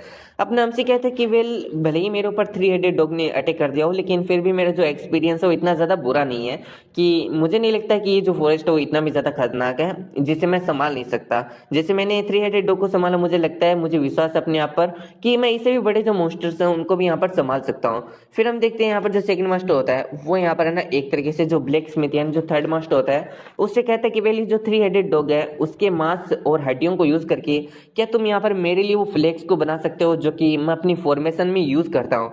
इस बात को सुन के जो ब्लैक स्मिथ होता है वो इसके लिए हामी भरता है। फिर जो सेकंड मास्टर होता है वो अपने एमसी के पास में आता है एंड कह रहा होता है कि सोवल, आज तुम्हें ऐसा फील हो रहा होगा, मतलब तुम्हें काफी ज्यादा फ्रस्ट्रेटेड फील हो रहा होगा कि हम सभी लोग तुम्हें यहाँ पर बाहर जाने से क्यों रोक रहे हैं। अपने एमसी कहता है कि नहीं ऐसी बात नहीं है। सेकंड मास्टर कहता है कि वेल ऐसी बात है, ये काफी नेचुरल है। अगर तुम यहाँ पर कोई चीज करना चाहते हो और दूसरे तुम्हें वो सब कुछ करने से रोक रहे हैं तो तुम्हें थोड़ा तो अजीब फील होगा ही, लेकिन हम सभी लोग भी चाहते हैं कि तुम बाहर जाओ एंड यहाँ पर बड़ी बड़ी अचीवमेंट्स को हासिल करो। लेकिन इससे पहले हमारे पास में जो भी यहाँ पर चीजें, जो भी हम वर्ल्ड के बारे में जानते हैं, जिन खतरों के बारे में जानते हैं, हम तुम्हें उनके बारे में अवेयर करना चाहते हैं, उनसे कैसे निपटना है उनके बारे में यहाँ पर तुम्हें बताना चाहते हैं। वैसे अगर तुम विलेज से बाहर जाना चाहो तो ये कोई बड़ी डील नहीं है, लेकिन इसके लिए तुम्हें दिखाना होगा कि जो मेरी फ्लैग टेक्निक्स है उस उन चीजों को तुमने कहाँ तक और किस तरीके से मास्टर किया है। अगर तुम यहाँ पर मेरे को दिखा देते हो कि तुमने उन्हें काफी अच्छी तरीके से मास्टर किया है तो मैं तुम्हें यहाँ पर विलेज से बाहर यानी फॉरेस्ट के अंदर जाने दे सकता हूँ। तो हम देखते हैं अपने एमसी को जो कि थर्ड मास्टर के पास में आ जाता है एंड कह रहा होता है कि प्लीज आप जल्दी करो ना, आप यहाँ पर मेरे लिए फ्लैग्स बना दो ताकि मैं यहाँ पर जो फ्लैग्स हैं उनसे यहाँ पर जो स्किल है उसको परफॉर्म करके इन्हें दिखा सकूं। एंड सो फिर हमें कुछ समय बाद का सीन दिखाया जाता है जहां पर हम देखते हैं जो अपना एमसी होता है वो फायर को कंट्रोल करने की कोशिश कर रहा होता है। तो एक्चुअली में यहाँ पर जो थर्ड मास्टर है जो ब्लैक स्मिथ है वो तो यहाँ पर फ्लैग बना रहे हैं, लेकिन वो अपने एमसी को कह रहे हैं कि तुम वेपन बनाने का ट्राई करो ताकि तुम यहाँ पर मेरे को भी शो करा पाओ कि तुमने यहाँ पर जो मैंने तुम्हें सिखाया वो कहाँ तक सीखा है। अपना एमसी भी इस बात के लिए रेडी होता है एंड यहाँ पर वो फायर को काफी ज्यादा अच्छी तरीके से कंट्रोल कर रहा होता है। तो अपने एमसी को एक्चुअली में एक सोर्ड बनानी होती है और अपना एमसी उसी पे काम कर रहा होता है। यहाँ पर जो ब्लैक स्मिथ होता है वो उसे यहाँ पर मतलब एक तरीके से बता रहा होता है कि तुम्हें क्या क्या करना है और क्या क्या नहीं करना है, और अपना एमसी उसके सारे बताए स्टेप्स को अच्छी तरीके से फॉलो कर रहा होता है। फाइनली हम देखते हैं अपना एमसी एक छोटी सी तलवार को फोर्ज कर लेता है एंड कहता है कि देखो मैंने क्या क्रिएट किया, एक डेगर। तो हाँ इसे डेगर बोलेंगे क्योंकि इसे सोर्ड बोलना तो बिल्कुल भी सही नहीं है। फिर जो ब्लैक स्मिथ होता है वो अपने एमसी को बोल रहा होता है कि हाँ ये एक डेगर कहलाने के लायक है। तो अपना एमसी कहता है कि वेल मुझे लगता है कि ये एक लो रैंक का डेगर है। इस बात को सुन के ब्लैक स्मिथ कहते हैं कि नहीं, अगर तुम इसे 3 साल तक पॉलिश करते हो ना तब जाकर हो सकता है कि ये एक लो रैंक का डेगर बन जाए। इस बात से अपना एमसी काफी हैरान होता है। फिर यहाँ पर जो थर्ड मास्टर होते हैं अपने एमसी को कहते हैं कि ठीक है तुम जाके रेस्ट करो, मैं यहाँ पर जो फ्लैग्स है उन्हें क्रिएट कर दूंगा, तुम्हें यहाँ पर ज्यादा टेंशन लेने की जरूरत नहीं है। अपने एमसी कहते हैं कि मेरे पास में रेस्ट करने के लिए ही तो टाइम नहीं है, मुझे लगता है कि मुझे जाकर जो मैंने हर्ब्स लेकर आया है उससे यहाँ पर एक तरीके से मेडिकल जो मेडिसिन पोशन है उसे बनाना चाहिए। ये कहते हुए अपना एमसी वहां से चला जाता है। अब हमें कुछ दिन बाद का सीन दिखाया जाता है जहां पर हम देखते हैं जो अपना एमसी होता है वो यहाँ पर है ना उस मेडिसिन को बना लिया होता है, लेकिन इसमें उसकी फटके हाथ में आ चुकी होती है। वो सोच रहा होता है कि इस मेडिसिन को बनाना सच में बहुत ज्यादा मुश्किल था, अगर छोटा से भी यहाँ पर एक एरर हो जाता ना तो पूरी की पूरी यहाँ पर जो मेडिसिन है उसकी एक तरीके से 2-3 हो जाती है, मतलब बहुत ही ज्यादा बुरा हो जाता, पूरी मेडिसिन ही खराब हो जाती है। फिर जो अपना एमसी होता है वो सोच रहा होता है कि मैं देखना चाहता हूँ इस मेडिसिन का मेरी बॉडी पर क्या इफेक्ट है। ये कहते हुए अपना एमसी उस मेडिसिन को अपने मुंह में लेने वाला होता है या फिर उसने ले लिया होता है एंड फिर वो यहाँ पर मेडिटेट करने के लिए बैठ जाता है। अब यहाँ पर ये जो मेडिसिन है उसका यहाँ पर एक तरीके से ये स्लो इफेक्टिव है, ठीक है ना, इसका जो इफेक्ट है वो धीरे धीरे होता है अपने एमसी के बॉडी पर। तो अभी के लिए अपने एमसी को कुछ भी महसूस नहीं हो रहा होता है। तभी हम देखते हैं वहां पर फोर्थ मास्टर की एंट्री होती है एंड अपने एमसी से कह रहा होता है कि हल जी क्या कर रहे हो तुम। तो अपना एमसी कहता है कि मेडिटेट कर रहा हूँ और क्या कर रहा हूँ। वैसे यहाँ पर है ना मैं जैसे एक तरीके से जो फ्लैग्स है वो टेक्निक यहाँ पर जो सेकंड मास्टर है उनको शो कराऊंगा वो मेरे को बाहर जाने देंगे, आपकी तरह नहीं है जो कि आप मेरे को डांटोगे वगैरह वगैरह, यानी कुछ ऐसी बातें चल रही होती है। एंड यहाँ पर जो फोर्थ मास्टर होते हैं वो कह रहे होते हैं देखो यार मैंने तुम्हें कभी मना नहीं किया बाहर जाने के लिए, और वो मैं ही हूँ जिसने तुम्हें फर्स्ट टाइम यहाँ पर जो विलेजेस से बाहर जाने के लिए कहा, मतलब जाने दिया, वो भी बिना किसी दूसरों की परमिशन के, मेरे रिस्क के ऊपर। एंड यहाँ पर मैं तुम्हें हमेशा से कहता था कि तुम अच्छे से पढ़ाई करते हो, अगर एनलाइटमेंट को हासिल कर लेते हो, ब्रेक थ्रू कर लेते हो तो मैं भी तुम्हें यहाँ पर बाहर जाने दूंगा। तो क्या तुम सच में यहाँ पर मेरी बात को नहीं समझ पाए थे। इन बातों को सुन के अपने हमसे कहते हैं कि सच में। यहाँ पर हम देखते हैं फोर्थ मास्टर को कहते हैं कि और नहीं तो क्या। फिर अपने एमसी से कहते हैं कि वैसे तुम्हारा जो थर्ड मास्टर उसने यहाँ पर जो 12 फ्लैग्स है उनको एक तरीके से क्रिएट कर लिया है, तो मुझे लगता है कि अभी तुम्हें यहाँ पर ना ग्राउंड में चलना चाहिए एंड जो सेकंड मास्टर उसे अपनी टेक्निक्स को दिखाना चाहिए। अपने हमसे कहते हैं कि क्या सच में उन्होंने इतना जल्दी यहाँ पर जो फ्लैग्स उन्हें क्रिएट भी कर लिया। कि यहाँ पर वो ना एक तरीके से ग्राउंड पे आ जाता है एंड हम देखते हैं यहाँ पर जो second master third master and जो फोर्थ मास्टर होते हैं वहीं पर खड़े होते हैं। अब सेकंड मास्टर अपने हमसे से कह रहे होते हैं कि चलो ठीक है अब तुम फॉर्मेशन से बाहर आ सकते हो। अपने हमसे भी इस बात के लिए एग्री करता है एंड हम देखते हैं वो बाहर आ जाता है। तो हाँ अपने हमसे ने फॉर्मेशन बनाया होता है फ्लैग्स का एंड अपने हमसे उसी मतलब फॉर्मेशन के अंदर बैठा होता है एंड अभी सेकंड मास्टर के कहने पर वो बाहर भी आ जाता है। फिर अपना हमसे कहता है कि वेल मैंने कैसा किया, क्या मैंने इसे अच्छे तरीके से मास्टर करके रखा है। सेकंड मास्टर कहता है कि वेल तुमने यहाँ पर है ना अच्छी तरीके से जो टेक्निक्स है उसको मास्टर करके रखा है। एंड यहाँ पर जो ब्लैक स्मिथ है, जो थर्ड मास्टर है तुम्हारे, उनके यहाँ पर जो फ्लेक्स है वो भी बहुत ही ज्यादा यहाँ पर ग्रेट है। ठीक है, अब मैं तुम्हें यहाँ पर जो बाहर है वो वहां पर जाने की अनुमति दे सकता हूँ। तो अपना एमसी इस बात के लिए खुश होता है। एंड हम देखते हैं अपने एमसी के पास में कुछ डेगर्स एंड यहाँ पर कुछ और भी वेपन्स होते हैं जो कि अपना एमसी बाहर जाने के लिए कैरी करता है। अब हम देखते हैं अपना जो एमसी होता है वो बाहर जाने के लिए दौड़ रहा होता है, मतलब जंगल में दौड़ रहा होता है, विलेज से बाहर आ चुका होता है। एंड अपने एमसी को काफी हल्का महसूस हो रहा होता है, थैंक्स टू यहाँ पर फोर्थ मास्टर, क्योंकि उनकी यहाँ पर जो दौड़ने वाली टेक्निक है वो अपने एमसी को बहुत ही ज्यादा काम आ रही होती है। अपने एमसी को काफी हल्का महसूस हो रहा होता है। फिर यहाँ पर अपने एमसी को जो यहाँ पर थर्ड मास्टर होता है उसकी कुछ बात याद आती है। तो एक्चुअली में थर्ड मास्टर ने अपने एमसी को एक रोक लाने के लिए कहा था, जिससे कि यहाँ पर जो थर्ड मास्टर वो अपने एमसी के लिए वेपन्स बना पाए। तो अपना एमसी सोच रहा होता है कि जिन रॉक्स को लाने के लिए मुझे थर्ड मास्टर ने कहा है वो यहाँ पर जो ऊंची पहाड़ियां होती है वहीं पर मिलती है। तो अपना एमसी आसपास में ऊंची पहाड़ी को देखने लगता है और अपने एमसी को एक ऊंची पहाड़ी दिखाई देती है। अपना एमसी सोचता है कि वेल चलो ठीक है, मुझे लगता है कि मुझे वहीं पर जाना चाहिए। ये सोचते हुए अपना एमसी उस पहाड़ी के पास में आ जाता है। अब पहाड़ी के पास में जैसे आता है भाई वो तो उसे और भी ज्यादा बड़ी दिखाई देने लगती है। अपना एमसी सोचता है कि जितनी ऊंची पहाड़ी होगी उतना ज्यादा अच्छा एडवेंचर होगा, और जितना अच्छा एडवेंचर होगा उतना ही ज्यादा मजा मेरे को आएगा। ये सोचते हुए हम देखते हैं जो अपना एमसी होता है वो यहाँ पर अपनी पहाड़ी के ऊपर चढ़ने की जर्नी को स्टार्ट करता है। तो यहाँ पर अपने एमसी को कोई ज्यादा मुश्किल नहीं होता है, अपना एमसी काफी इजिली यहाँ पर जो पहाड़ी होता है उसके ऊपर चढ़ पा रहा होता है। चढ़ते चढ़ते हम देखते हैं अपने एमसी को एक फ्लोवर दिखाई देता है एंड उसे देखकर अपना एमसी कहता है कि ओ तो ये तो चीफ फ्लोवर है, मैंने एक्सपेक्ट नहीं किया था कि ये यहाँ पर है, चलो काफी बढ़िया बात है। तभी अपने एमसी की नजर पड़ती है ऊपर की तरफ, जिसे देखकर अपना एमसी काफी हैरान होता है, क्योंकि ये होता है योम फ्लोवर। एंड यहाँ पर जो योम फ्लोवर होते हैं वो काफी ज्यादा रेयर होते हैं, क्योंकि यहाँ पर जो रेयर से भी रेयर यहाँ पर मेडिसिन मतलब बनानी होती है उसके मेजरली इंग्रेडिएंट के रूप में काम करता है योम फ्लोवर। तो अपना एमसी इसे देखकर यहाँ पर काफी हैरान होता है, सोच रहा होता है कि इतना ज्यादा रेयर फ्लोवर आखिर यहाँ पर क्या कर रहा है। तभी अपने एमसी को किसी बिस्ट की आवाज सुनाई देती है एंड अपना एमसी नीचे की तरफ देखता है। तो यहाँ पर एक फ्लाइंग बिस्ट होता है, जिसे देखकर अपना एमसी काफी हैरान होता है। अपना एमसी सोच रहा होता है एक फ्लाइंग बिस्ट यहाँ पर क्या कर रहा है। फिर अपना एमसी पत्थर फेंककर उस बिस्ट को यहाँ पर साइड हटाने की कोशिश कर रहा होता है एंड सोच रहा होता है कि ये जो बिस्ट है वो यहाँ पर ऐसे यहाँ पर जो रेयर रेयर एक तरीके से हर्ब्स हैं उनको खाकर इंटरमीडिएट रैंक तक डेवलप कर लिया, तो इसे हराना इतना भी ज्यादा इजी नहीं होने वाला है। अब हम देखते हैं यहाँ पर जो बिस्ट होता है वो अपने एमसी के ऊपर बहुत ही ज्यादा चिल्ला रहा होता है, लेकिन अपने एमसी के ऊपर अटैक नहीं कर रहा होता है। अपना एमसी भी इस बात को समझ जाता है एंड ये भी समझ जाता है कि ये सब कुछ योम फ्लावर की वजह से है। अगर इसने यहाँ पर मेरे ऊपर अटैक किया तो इसे डर है कि यहाँ पर जो योम फ्लावर है उसे एक तरीके से नुकसान पहुंचा देगा, इसलिए मेरे ऊपर अटैक नहीं कर रहा है। तो मतलब यहाँ पर जो योम फ्लावर है वो अभी मेरी लाइफ लाइन है। ये सोचते हुए हम देखते हैं जो अपना एमसी होता है योम फ्लावर को उखाड़ के अपने पास में रख लेता है। अब जैसे अपना एमसी योम फ्लावर को उखाड़ता है भाई साहब, यहाँ पर हम देखते हैं जो फ्लाइंग बिस्ट होता है वो बहुत ही ज्यादा जोर जोर से चिल्लाने चिंगाड़ने लगता है एंड हम देखते हैं वो अपने एमसी को मानो ये बोल रहा होता है कि तूने हाथ कैसे लगाया उसको। इधर अपना एमसी में सोच रहा होता है कि वेल ये सिर्फ और सिर्फ चिल्ला रहा है, मेरे ऊपर अटैक नहीं कर रहा, जैसा कि मैंने एक्सपेक्ट किया था। ये बिल्कुल भी यहाँ पर जो यंग फ्लावर है उसे नुकसान नहीं पहुंचाना चाहता। ये सोचते हुए हम देखते हैं अपना एमसी अपनी शुरुकेन से उस यहाँ पर फ्लावर को एक तरीके से टाइट करता है एंड फिर वो सोचता है कि वेल मुझे यहाँ पर इसे डिस्ट्रैक्ट करना होगा यंग फ्लावर का झांसा देकर एंड फिर यहाँ पर जो पार्टी है उसके ऊपर चढ़ जाना होगा उतने से टाइम के अंदर। ये सोचते हुए हम देखते हैं जो अपना एमसी होता है यहाँ पर शुरुकेन के साथ में बांधकर उस यंग फ्लावर को बहुत ही ज्यादा आगे की तरफ फेंकता है एंड हम देखते हैं यहाँ पर जो बिस्ट होता है वो भी उसके पीछे की तरफ चला जाता है। फिर हम देखते हैं जो अपना एमसी होता है वो जल्दी जल्दी पहाड़ी के ऊपर चढ़ना स्टार्ट कर देता है एंड फाइनली अपना एमसी पहाड़ी के ऊपर पहुंच भी जाता है। अब पहाड़ी के ऊपर पहुंचते ही हम देखते हैं जो अपना एमसी होता है वो सबसे पहले काम यहाँ पर अपने फ्लेक्स को एक तरीके से लगाना वाला करता है एंड फ्लेक्स को लगाकर हम देखते हैं यहाँ पर जो अपना एमसी होता है वो वहीं पर छुप जाता है उस फॉर्मेशन के अंदर। तभी हम देखते हैं वहां पर वापस से वो फ्लाइंग बिस्ट आ जाता है एंड उसके हाथों में इस बार यहाँ पर वही फ्लावर होता है। अपना हमसिन में सोच रहा होता है कि अच्छा तो ये फ्लावर को लेकर आ भी चुका है। तभी हम देखते हैं यहाँ पर एक और बिस्ट की मतलब आवाज आती है एंड वो बिस्ट होता है जैंग होंग, जो कि यहाँ पर फायर को एक तरीके से रिसेंबल कर रहा होता है, यानी उसके पास में फायर की पावर होती है।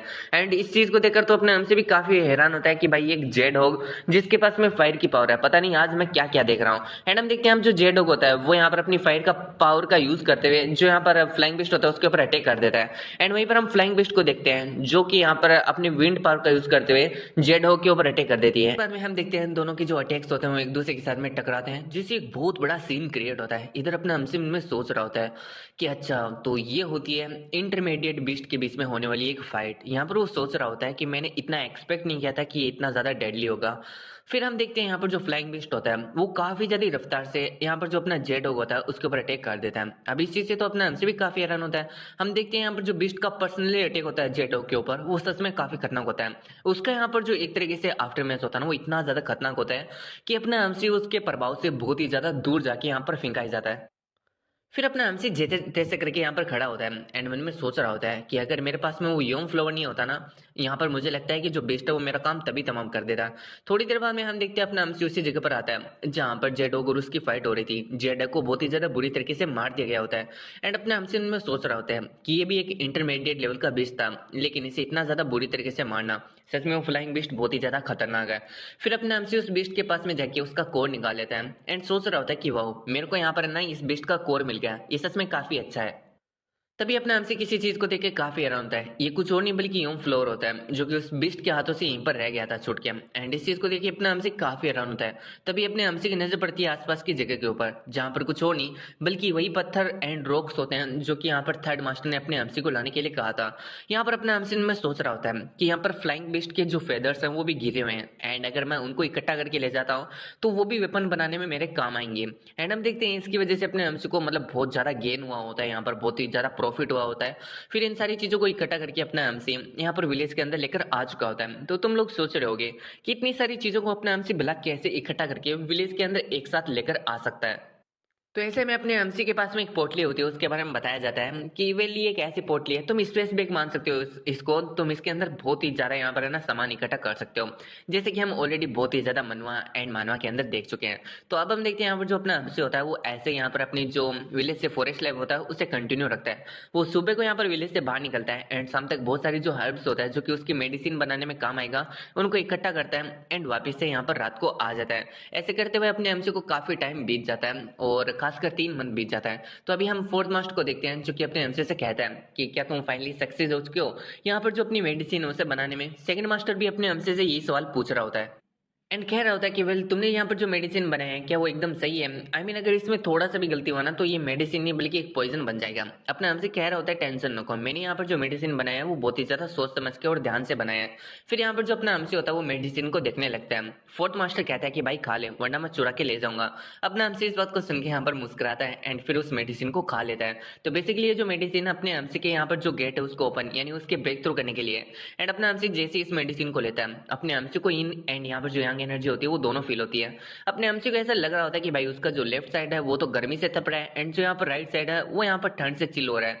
तो अपने एमसी को समझ में नहीं आ रहा होता वो कैसे रिएक्ट करे। वहीं पर जो सेकंड मास्टर होता है अपने एमसी को गाइड मारता है एंड कह रहा होता है कि भाई अगर तुमने यहाँ पर जरा सा भी अपना मुंह खोला ना तो यहाँ पर जो आधी एनर्जी स्पिल की वो पूरी तरीके से बर्बाद हो जाएगी, इसलिए प्लीज यहाँ पर तुम अपना मुंह मत खोलना। अपना एमसी भी इस बात को सुनता है एंड यहाँ पर उसके ऊपर मतलब एक तरीके से ध्यान देता है। और फिर हम देखते हैं अपना एमसी मेडिटेट करता है, वो भी बिना मुंह वगैरह सब कुछ खोले हुए, जिसकी वजह से उसकी जो एनर्जी होती है वो उसकी बॉडी के अंदर सर्कुलेट होती है। ऐसा करते हुए अपने एमसी को काफी टाइम बीत जाता है और हम देखते हैं यहाँ पर जो एनर्जी होती है वो अपने एमसी के डांटियन में यानी उसके जो यहाँ पर किंग कॉन है उसमें इकट्ठा होके बहुत ही ज्यादा यहाँ पर बड़ा एक रूप फॉर्म कर लेती है। एंड ये जो रूप होता है वो एक दरवाजे के रूप में होता है, यानी अपना एमसी अब बेली के नीचे जो स्पिरिचुअल डोर है उसके पास में पहुंच चुका है। अब अगर अपना एमसी इस स्पिरिचुअल गेट को खोलने में यहाँ पर एक तरीके से कामयाब हो जाता है तो अपना एमसी ब्रेक थ्रू यहाँ पर कर लेगा। तो हम देखते हैं यहाँ पर तो अब हम देखते हैं यहाँ पर जो अपना एमसी होता है वो स्पिरिचुअल गेट के सामने जाता है एंड उसको यहाँ पर खोलने की कोशिश करता है। एंड पहली ट्राई के अंदर हम देखते हैं यहाँ पर जो अपना एमसी होता है वो स्पिरिचुअल गेट को ओपन कर लेता है। अब जैसे ही अपना एमसी स्पिरिचुअल गेट को ओपन मारता है हम देखते हैं यहाँ पर जो अपना एमसी होता है वो ब्रेक थ्रू कर चुका होता है। इसका मतलब अब यहाँ पर है ना मतलब वो अपनी आंखें खोल सकता है। हम देखते हैं अपना एमसी अपनी आंखें खोलता भी है क्योंकि वो ब्रेक थ्रू कर चुका है। अब जैसे अपना एमसी आंखें खोलता है उसके जो चारों मास्टर होते हैं उसके सामने होते हैं। फिर हम देखते हैं यहाँ पर जो चारों मास्टर होते हैं वो कह रहे होता है क्या तुम यहाँ पर सक्सेस हो चुके हो, क्या तुमने यहाँ पर सच में ब्रेक थ्रू कर लिया? तो अपना एमसी इसके लिए हमें बढ़ता है। तो हम देखते हैं सेकंड मास्टर को जो कि अपने एमसी को कॉन्ग्रेचुलेट करता है एंड कह रहा होता है कि अब तुम एक ट्रू इमोर्टल बनने के रास्ते पे आ चुके हो। एंड उसे और भी बहुत सारी बातें बताता है कि वेल अब तुम जिस की को चाहे उस की को यहाँ पर प्रैक्टिस कर सकते हो। तो यहाँ पर सेकंड मास्टर के कहने का ये मतलब है कि इस दुनिया के अंदर बहुत सारी कीज होती हैं जिन्हें तुम प्रैक्टिस करके जो इमोर्टल बनने का रास्ता है उसके ऊपर चल सकते हो। सबसे पहले आती है योनडैन की, ये यहाँ पर स्कॉलर्स के लिए होती है। दूसरी होती है चोनटाई किंग एंड ये भी बहुत सारे लोगों के लिए होती है। तीसरी होती है ताक्योंग की, चौथी होती है यहाँ पर यांगक्वांग की एंड पांचवी होती है यिनहो की। और इन सबसे भी ज्यादा खतरनाक यानी एक गोड बन सकते हैं इस वाली मतलब की को अगर हम प्रैक्टिस करना चाहें तो इस वाले की को अगर हम लेकर चले तो किसी भी रास्ते पर, इसका नाम होता है चियोंगोंग की। तो यहाँ पर हम देखते हैं जो सेकंड मास्टर होता है वो अपने एमसी को बता रहा होता है कि तुम जिस भी की को चाहो उस की को यहाँ पर मतलब एक तरीके से प्रैक्टिस करके यहाँ पर है ना इमोर्टल बन सकते हो। लेकिन अगर तुम यहाँ पर चियोंगोंग की को एक तरीके से प्रैक्टिस करते हो तो तुम आगे जाके एक ट्रू गॉड भी बन सकते हो। इसलिए मेरा सजेशन ये होगा कि तुम च्योंग्योक की को यहाँ पर प्रैक्टिस करो एंड यहाँ पर एक ट्रू गॉड यानी इमोर्टल से भी बड़ी उपाधि के ऊपर बनने पर यहाँ पर ध्यान दो। एंड वो और भी बहुत सारी बातें बताता है एंड अपना हमसे कहता है कि ठीक है मैं समझ गया। फिर यहाँ पर जो अपना हमसे होता है वो यहाँ पर कहता है कि आप लोगों का थैंक्स जो आपने यहाँ पर इतना समय तक मेरा ध्यान रखा जब मैं यहाँ पर है ना मेडिटेट कर रहा था। फिर वो पूछता है कितना टाइम बीत चुका है मुझे कल्टिवेट करते हुए। तो यहाँ पर हम देखते हैं जो थर्ड मास्टर होते हैं वो बताते हैं कि तुम्हें 1 महीना बीत चुका है यहाँ पर मेडिटेट करते हुए, यानी अपने हमसे को ब्रेक थ्रू करने में 1 महीना लग गया था। एंड अब हमें इस सीन से उड़ता है और हमें कुछ दिन बाद का सीन दिखाया जाता है जहां पर हम देखते हैं जो अपना एमसी होता है अब वो यहाँ पर ना फॉरेस्ट के अंदर जा रहा होता है। तो अपने एमसी की यहाँ पर जो स्पीड होता है उसके अंदर बहुत ही ज्यादा चेंज आ चुका होता है। अपना एमसी पहले से काफी गुना स्पीड में अभी यहाँ पर जा पा रहा होता है। एंड यहाँ पर जिस पहाड़ को अपने एमसी को पहले मैनुअली चढ़ना पड़ता था अब अपने एमसी उसे काफी इजिली यहाँ पर है ना से कूद फांद के यहाँ पर एकदम चढ़ जाता है। यहाँ पर अपने एमसी को इतना ज्यादा पावर मिल चुका है सिर्फ और सिर्फ ब्रेक थ्रू करने की वजह से। और अपने एमसी का जो उम्र है अभी वो 400 साल तक बढ़ भी चुका है। तो अब हम देखते हैं यहाँ पर जो अपना एमसी होता है वो एक पहाड़ पर खड़ा हो जाता है एंड सामने के दृश्य को देखने लगता है। ये चीज सच में काफी ज्यादा कमाल की होती है। जो नीडल है वो इन दोनों लड़कियों को लग पाती है। हम देखते हैं यहाँ पर जो नीडल होता है उन्हें कोई नलीफाई कर देता है। अब इस चीज से तो ये बंदा भी काफी ज्यादा हैरान होता है और कहता है कि आखिर ऐसा किसने किया। फिर वो जो लड़कियां होती है वो उस आदमी से कहती है कि वेल क्या तुम यहाँ पर पॉइजन से बिल्कुल भी अफेक्ट नहीं हो। तो वो बंदा अपने असली रंग दिखाता है और कहता है कि नहीं मैं यहाँ पर बिल्कुल भी अफेक्ट नहीं हूँ पॉइजन से। वो कहता है कि मुझे पहले ही से मालूम था कि तुम दोनों ने जरूर से एक ट्रैप बिछा के रखा है वरना तो तुम ऐसे ही यहाँ पर है ना केयरलेसली अपनी जो ये पॉकेट्स है उन्हें ऐसे ही बाहर छोड़ के नहीं जाती।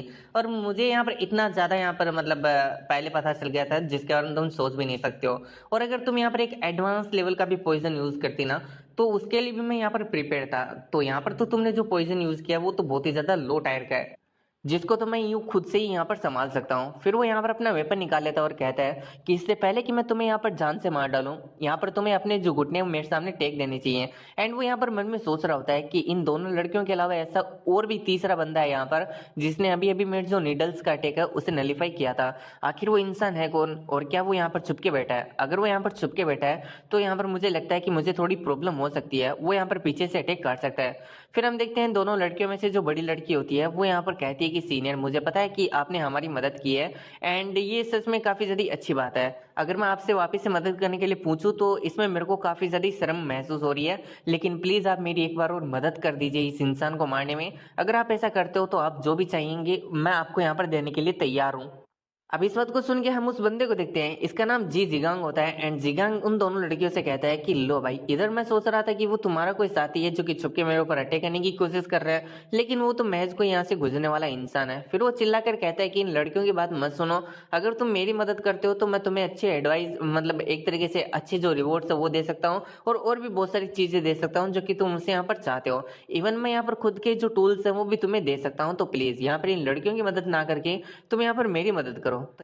वही अपना हमसे इन सारी बातों को सुन के जिगांग के बारे में सोच रहा होता है कि एक 7 टायर का वॉरियर है एंड मैं भी एक 4th स्टार का वॉरियर हूँ। तो मुझे लगता है कि मुझे उन दोनों वुमेन्स के साथ में एक तरीके से हाथ मिला लेना चाहिए और इस इंसान को यहाँ पर मार देना चाहिए क्योंकि ये बहुत ही ज्यादा बुरा है। फिर हम देखते हैं जो अपना हमसे होता है वो यहाँ पर है ना पोर्टल से बाहर आ जाता है एंड उसे देखकर सब लोग काफी हैरान होते हैं कि क्या ये जो बंदा वो इतना ज्यादा पास में बैठा था। जो जिगांग होता है मन में सोच रहा होता है कि इसकी बॉडी से मैं किसी भी टाइप का जो कल्टीवेशन है उसे महसूस नहीं कर पा रहा हूँ। तो क्या इसका मतलब ये कि इसके पास में कोई स्किल्स नहीं है, इसका कोई कल्टीवेशन ही नहीं है। फिर वो सोचता है कि नहीं अगर ये छुप के रखा था इतनी देर तो वो भी एक स्किल के अंदर ही आता है, इसका मतलब ये बंदा एक एक्सपर्ट है। फिर वो अपने हमसे से पूछ रहा होता है कि वेल क्या मैं जान सकता हूँ तुम्हारा कौन सा कल्टीवेशन है। मुझे तो तुम्हें देखकर ऐसा लग रहा है कि तुम कोई गोसू हो।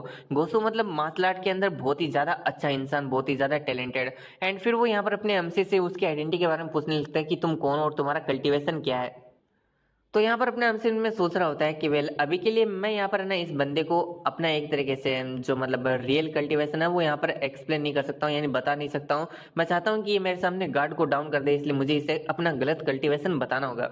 इसलिए अपना हमसे खुद का 4th स्टार बताने की जगह खुद को 3 स्टार स्पिरिट का वॉरियर बताता है। एंड यहाँ पर हम देखते हैं जो मतलब ये बंदा होता है जिगांग वो कह रहा होता है कि वेल तुम एक 3 स्टार के वॉरियर हो इसलिए मैं सही से तुम्हारी जो कल्टीवेशन है उसे सेंस नहीं कर पा रहा था क्योंकि यहाँ पर जो 3 स्टार का कल्टीवेशन होता है वो फाउंडेशन कल्टीवेशन होता है, यानी तुमने अभी तक कल्टीवेशन की स्टार्ट ही की है। फिर वो अपने एमसी को और भी बहुत सारी बातें बताता है एंड यहाँ पर जो अपना एमसी होता है वो भी उससे बहुत सारी बातें सुनता है। इन दोनों के बीच में बाद में एक एग्रीमेंट भी हो जाता है कि भाई यहाँ पर है ना इन दोनों लड़कियों को मार देते हैं एंड उसके बाद में जो भी यहाँ पर रिवॉर्ड मिलेंगे ना उन सारे के सारे रिवॉर्ड्स को हम आपस में बांट लेंगे।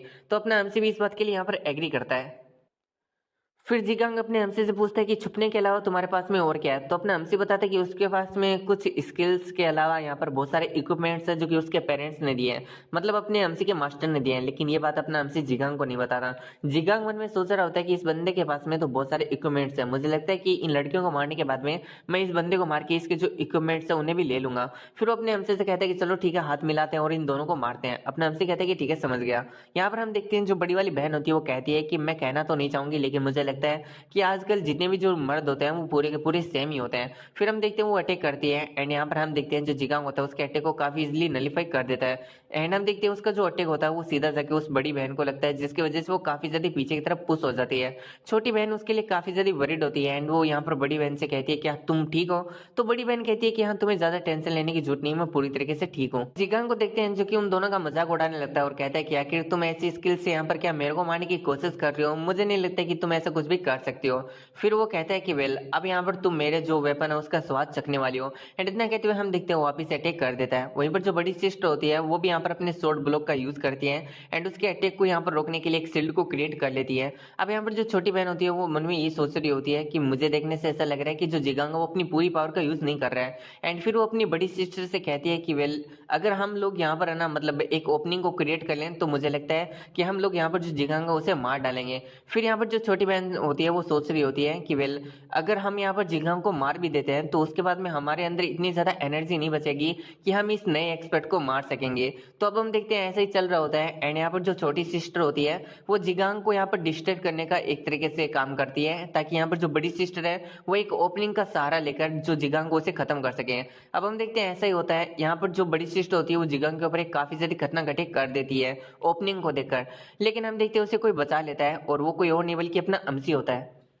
अब अपने आप को बचाता हुआ देखकर जो जिगांग होता है वो अपने एमसी की तारीफ करता है और कहता है कि तुम्हारा शील्ड काफी ज्यादा कमाल किया है। एंड वो मन में सोच रहा होता है कि अभी तो मैं यहाँ पर इंजर्ड हो जाता।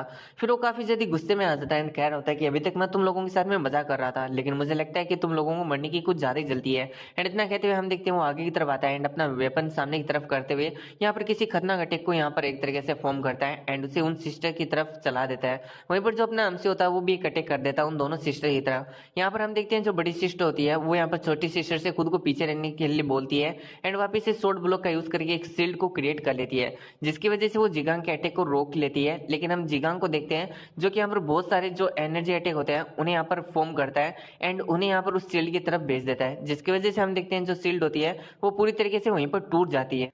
फिर जो जिगांग होता है वो हंसते हुए कह रहा होता है कि वेल, अभी मैं जो अटैक करने वाला हूँ उससे यहाँ पर तुम दोनों बिल्कुल भी नहीं बचोगे एंड तुम दोनों की यहीं पर मौत हो जाएगी। अब नमसिम ने सोच रहा होता है कि क्या ये अपने सीक्रेट टेक्निक को यूज करने वाला है, यानी अल्टीमेट टेक्निक को। तो मुझे लगता है कि मेरे पास में यही टाइम है, मुझे इसके ऊपर अभी अटैक करना होगा वरना काफी ज्यादा देर हो जाएगी। ये सोचते हुए हम देखते हैं जो अपना अमसी होता है वो जिगांग के ऊपर अटैक कर देता है। अब जिगांग भी अपने अमसी को ऐसा अटैक करता हुए देखकर काफी हैरान होता है एंड वो पीछे की तरफ जाकर अपने अमसी के अटैक को ब्लॉक मार लेता है। अब इस चीज को देखकर हम देखते हैं जो अपना अमसी होता है वो जिगांग की तरफ अटैक करने के लिए बढ़ जाता है एंड वो अपनी निडल से एंड फिर यहाँ पर जो अपनी फायर होता है उससे यहाँ पर जिगांग के ऊपर अटैक कर देता है। फायर से जो जिगांग होता है वो बर्न हो जाता है एंड फिर यहाँ पर जो अपना अमसी होता है वो निडल से जिगांग को अटैक करता है, जिसकी वजह से वहीं पर पैरालाइज हो जाता है।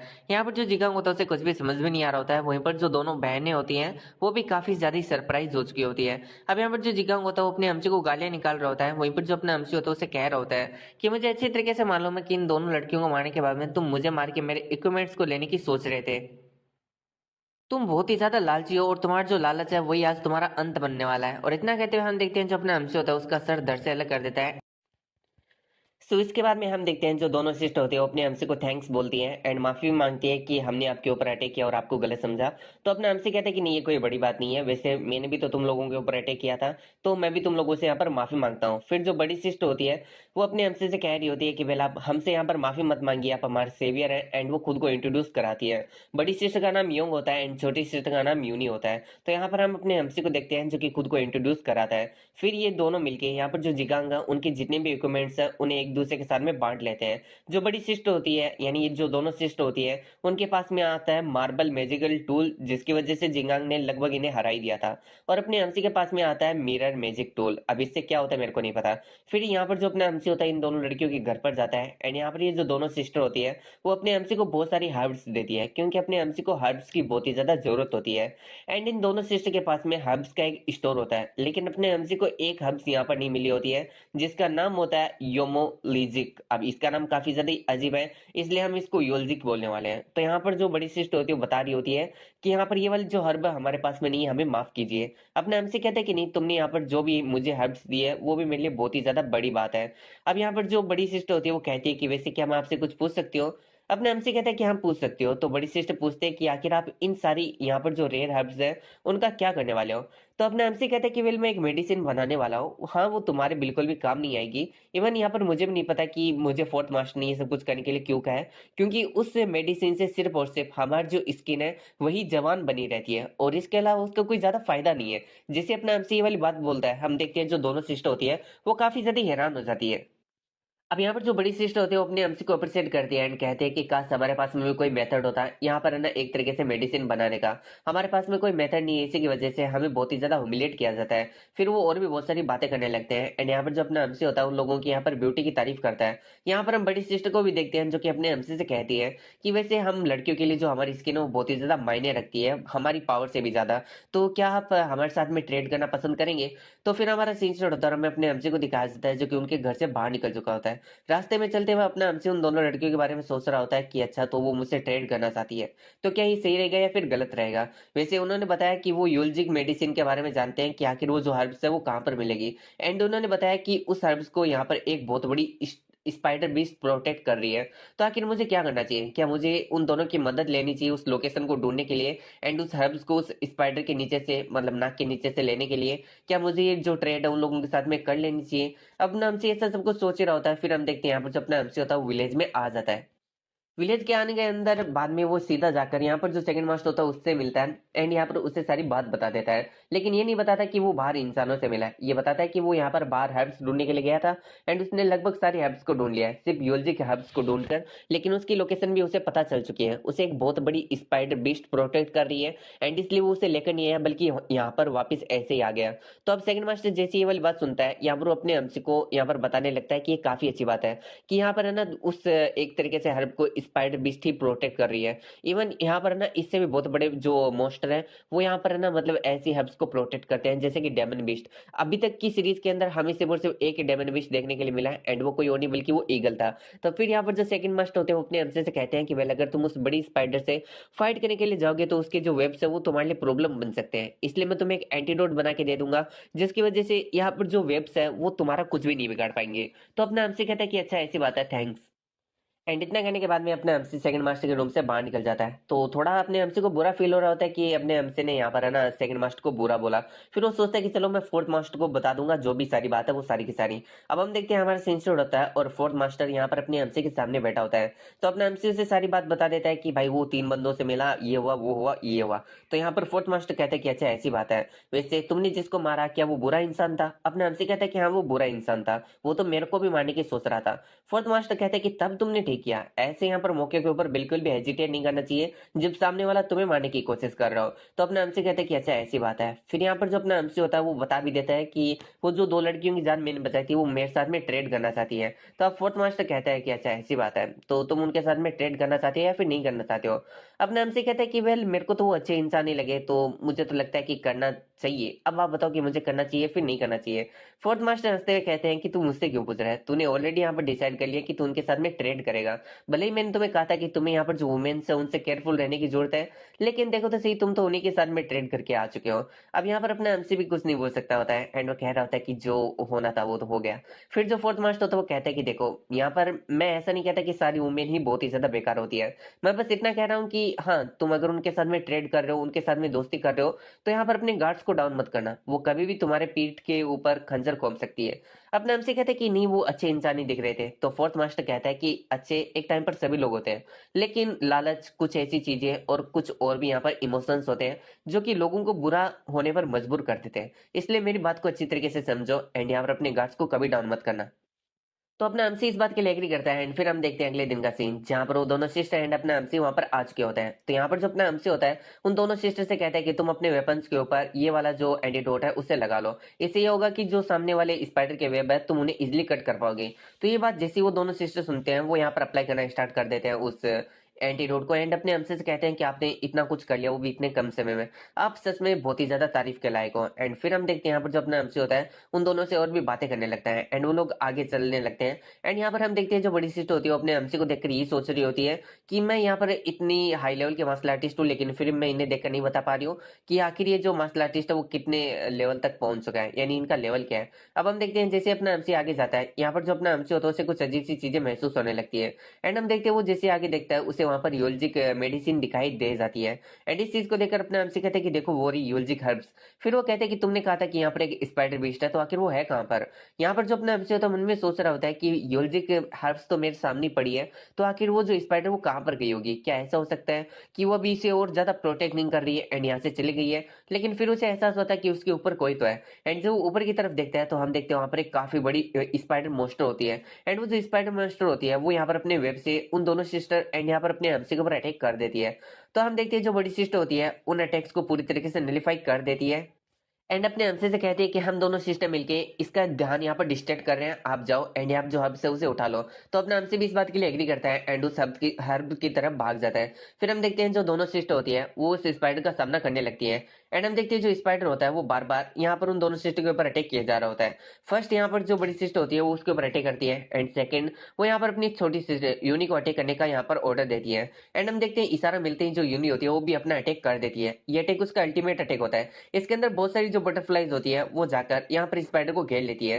एंड हम देखते हैं उसके बाद जो ये सेकंड सिस्टर होती है, वो यहाँ पर अपनी एक तरीके से जो हाथ होता है उससे इशारा करती है, जिसके साथ में वहां पर एक बहुत बड़ा ब्लास्ट होता है। और इसके बाद में हम देखते हैं जो दोनों सिस्टर होती है, वो आपस में डिस्कस करने लगते हैं कि वेल क्या हो सकता है कि यहाँ पर जो स्पाइडर मोस्ट है वो मारा जा चुका है। लेकिन हम देखते हैं जो स्पाइडर मोस्ट होता है वो धमाके से एकदम सही सलामत बाहर आता है। तो अब इस चीज को देखकर बड़ी सिस्टर कहती है कि जैसा मैंने एक्सपेक्ट किया था।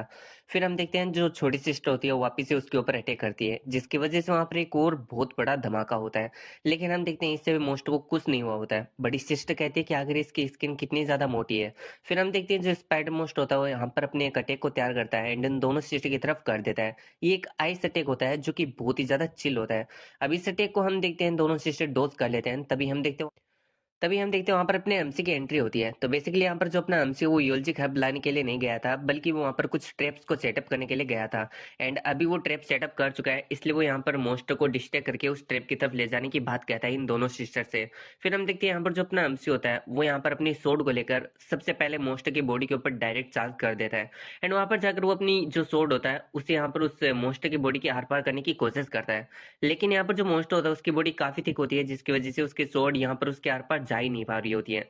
इस चीज से अपना एमसी काफी हैरान होता है। वहीं हम देखते हैं जो मोस्ट होता है वो वापिस से अपना चिल अटैक यानी आइस अटैक अपने एमसी के ऊपर करता है। अब इस अटैक को अपना एमसी भी यहाँ पर डोज कर लेता है एंड मन में सोच रहा होता है कि मुझे बिलीव ही नहीं हो रहा कि मेरे जो चिंगक्योन सोर्ड है वो भी यहाँ पर इस मोस्ट का कुछ भी नहीं कर पाई, जैसे कि एक्सपेक्टेड था। ये एक हाई रैंक का यहाँ पर बीस्ट है, तो मुझे नहीं लगता कि मैं इसे इतना आसानी से हरा सकता हूँ।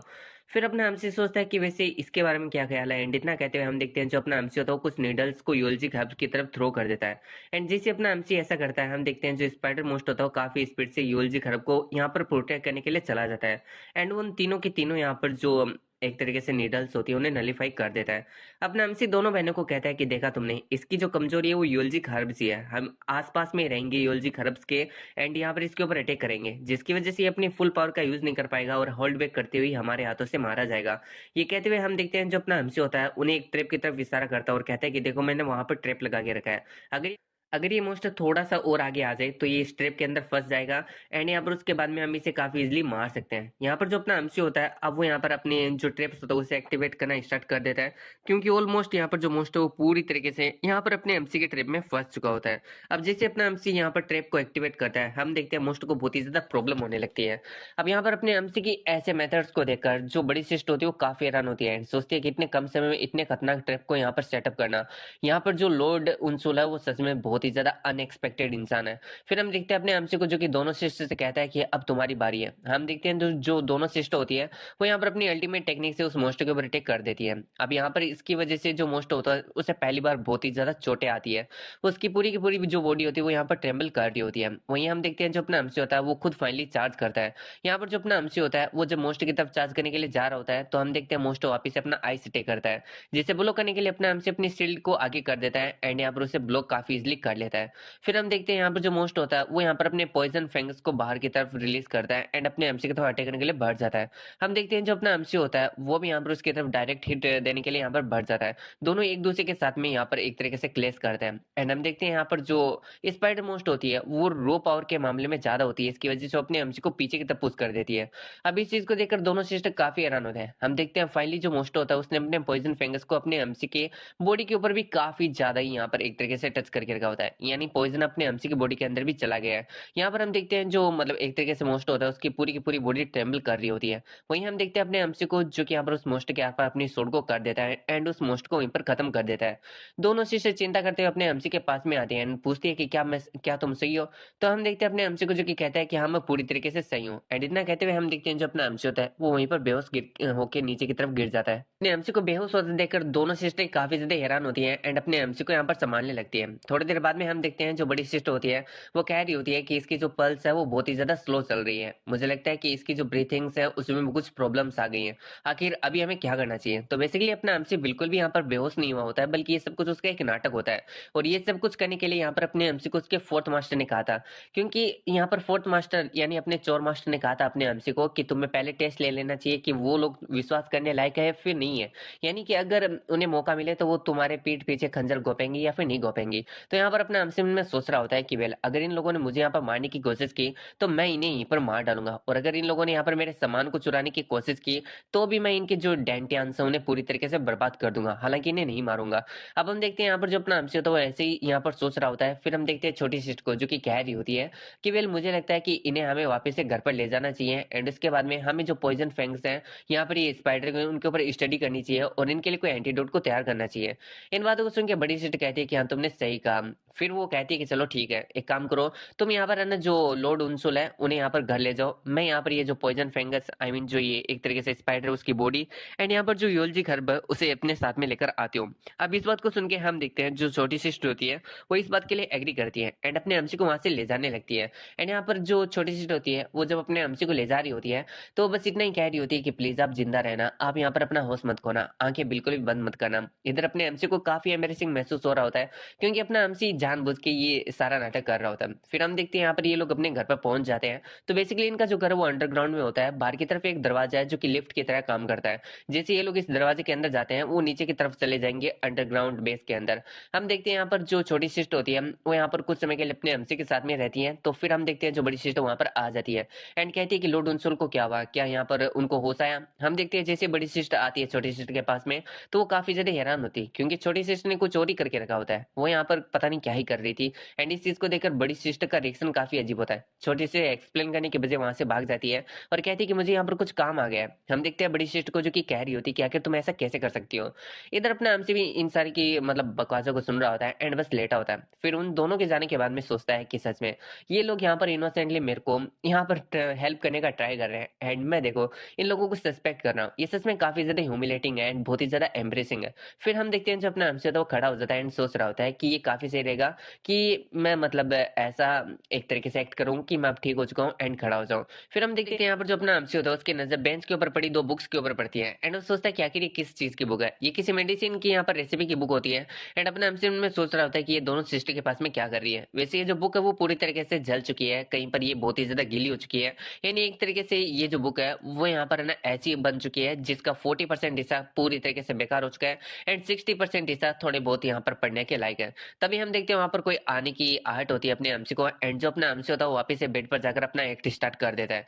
फिर हम देखते हैं ये छोटी सिस्टर होती है एंड वो अपने एमसी के पास में आते हुए कहती है कि लॉर्डन प्लीज आप यहाँ पर अपनी आंखों को ओपन कर लीजिए, क्या आपको सच में नहीं लगता कि हम मुझे ऑलरेडी पता है कि आप जगे हुए हैं। अपना एमसी पूछता है कि आखिर तुम्हें कैसे पता। तो यहाँ पर छोटी सिस्टर बताती है कि मैं जो कंबल है उसे एक स्पेसिफिक डायरेक्शन के अंदर रख के गई थी एंड जब मैं आ रही हूँ वो डायरेक्शन के अंदर बिल्कुल भी नहीं है और ये पूरी तरीके से इम्पॉसिबल है अगर आपने अपने हाथों से उस कंबल को हटाया ना हो। तो अपना एमसी कहता है कि तुम्हारे आंखें और जो ब्रेन है वो सच में बहुत ही ज्यादा यहाँ पर तेज है। फिर अपना एमसी बता देता है कि वेल वो यहाँ पर जो पॉइजन है उसके यहाँ पर प्रति इम्यून है क्योंकि वो बचपन से पॉइजनस हर्ब्स को खाते हुए आ रहा है। इस बात को सुन के छोटी सिस्टर को पचाने में थोड़ा टाइम लगता है, लेकिन वो कहती है कि अगर ऐसा है तो चलो ठीक है। फिर वो योलजिक हर्ब्स को निकालती है और कहती है कि देखो हम ये आपके लिए लेकर आए हैं एंड यहाँ पर जो कोप्स है यानी उस स्पाइडर मोन्स्टर की वो भी यहाँ पर जो यूनी है वो लेकर आ चुकी है, आपको वो जल्दी ही मिल जाएंगी। तो अपना एमसी कहता है कि वेल तुम्हारा इसके लिए थैंक्स, अगर तुम ये नहीं होते होते तो सच में मैं यहाँ पर ऐसा कुछ भी नहीं कर पाता। मैं ये पूरी तरीके से याद रखूंगा कि मैं जब रेड मेडिसिन बनाऊंगा तो उसमें से एक एक तुम्हें भी दूं। इन बातों को सुन के छोटी सिस्टर कहती है कि हाँ ये तो टाइम आने पर देखा जाएगा। फिर हम देखते हैं यहाँ पर जो यंग होती है वो भी आ चुकी होती है एंड वो चलते हुए खुद से पूछ रही होती है कि आखिर मेरी जो छोटी सिस्टर वो कहाँ पर चली गई है। फिर वो सोचती है कि कहीं ऐसा तो नहीं कि वो यहाँ पर लॉर्ड सोल के रूम के अंदर ही है एंड वापिस से उनके साथ में वही फील्डिंग होने की कोशिश कर रही है। तो फिर हम देखते हैं वो ऐसा सोच के जैसे ही यहाँ पर रूम में आती है तो वो काफी हैरान होती है एंड अपने एमसी को खड़ा देखकर कहती है कि लॉर्ड आप वापस से ठीक हो चुके हो। ये सच में बहुत ही ज्यादा रिलीफ की बात है। तो अपना हमसे कहता है कि हाँ ये तो काफी ज्यादा रिलीफ की बात है, तुम दोनों की वजह से मैं यहाँ पर थैंकफुली ठीक हो चुका हूँ। तुम दोनों का बहुत बहुत ज्यादा थैंक्स।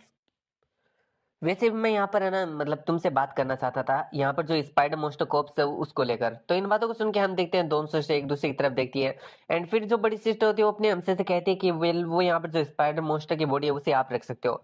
अपने हमसे कहते हैं कि लेकिन कैसे। तो बड़ी सिस्टर बताती है कि आप ही थे जिन्होंने यहाँ पर उस मोस्टर को मारा था, आप अगर नहीं होते तो वो मोस्टर को तो हम लोग मार ही नहीं पाते।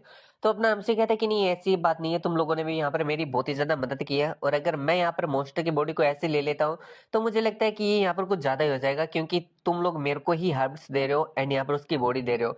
तो आखिर तुम लोग यहाँ पर क्या रखने वाले हो। तो इन बातों को सुन के बड़ी सिस्टर कहती है कि वेल अगर आप मुझे कुछ देना ही चाहते हो तो क्या आप मुझ पर एक फेवर करेंगे। अपने हमसे कहते हैं कि आखिर कैसा फेवर है।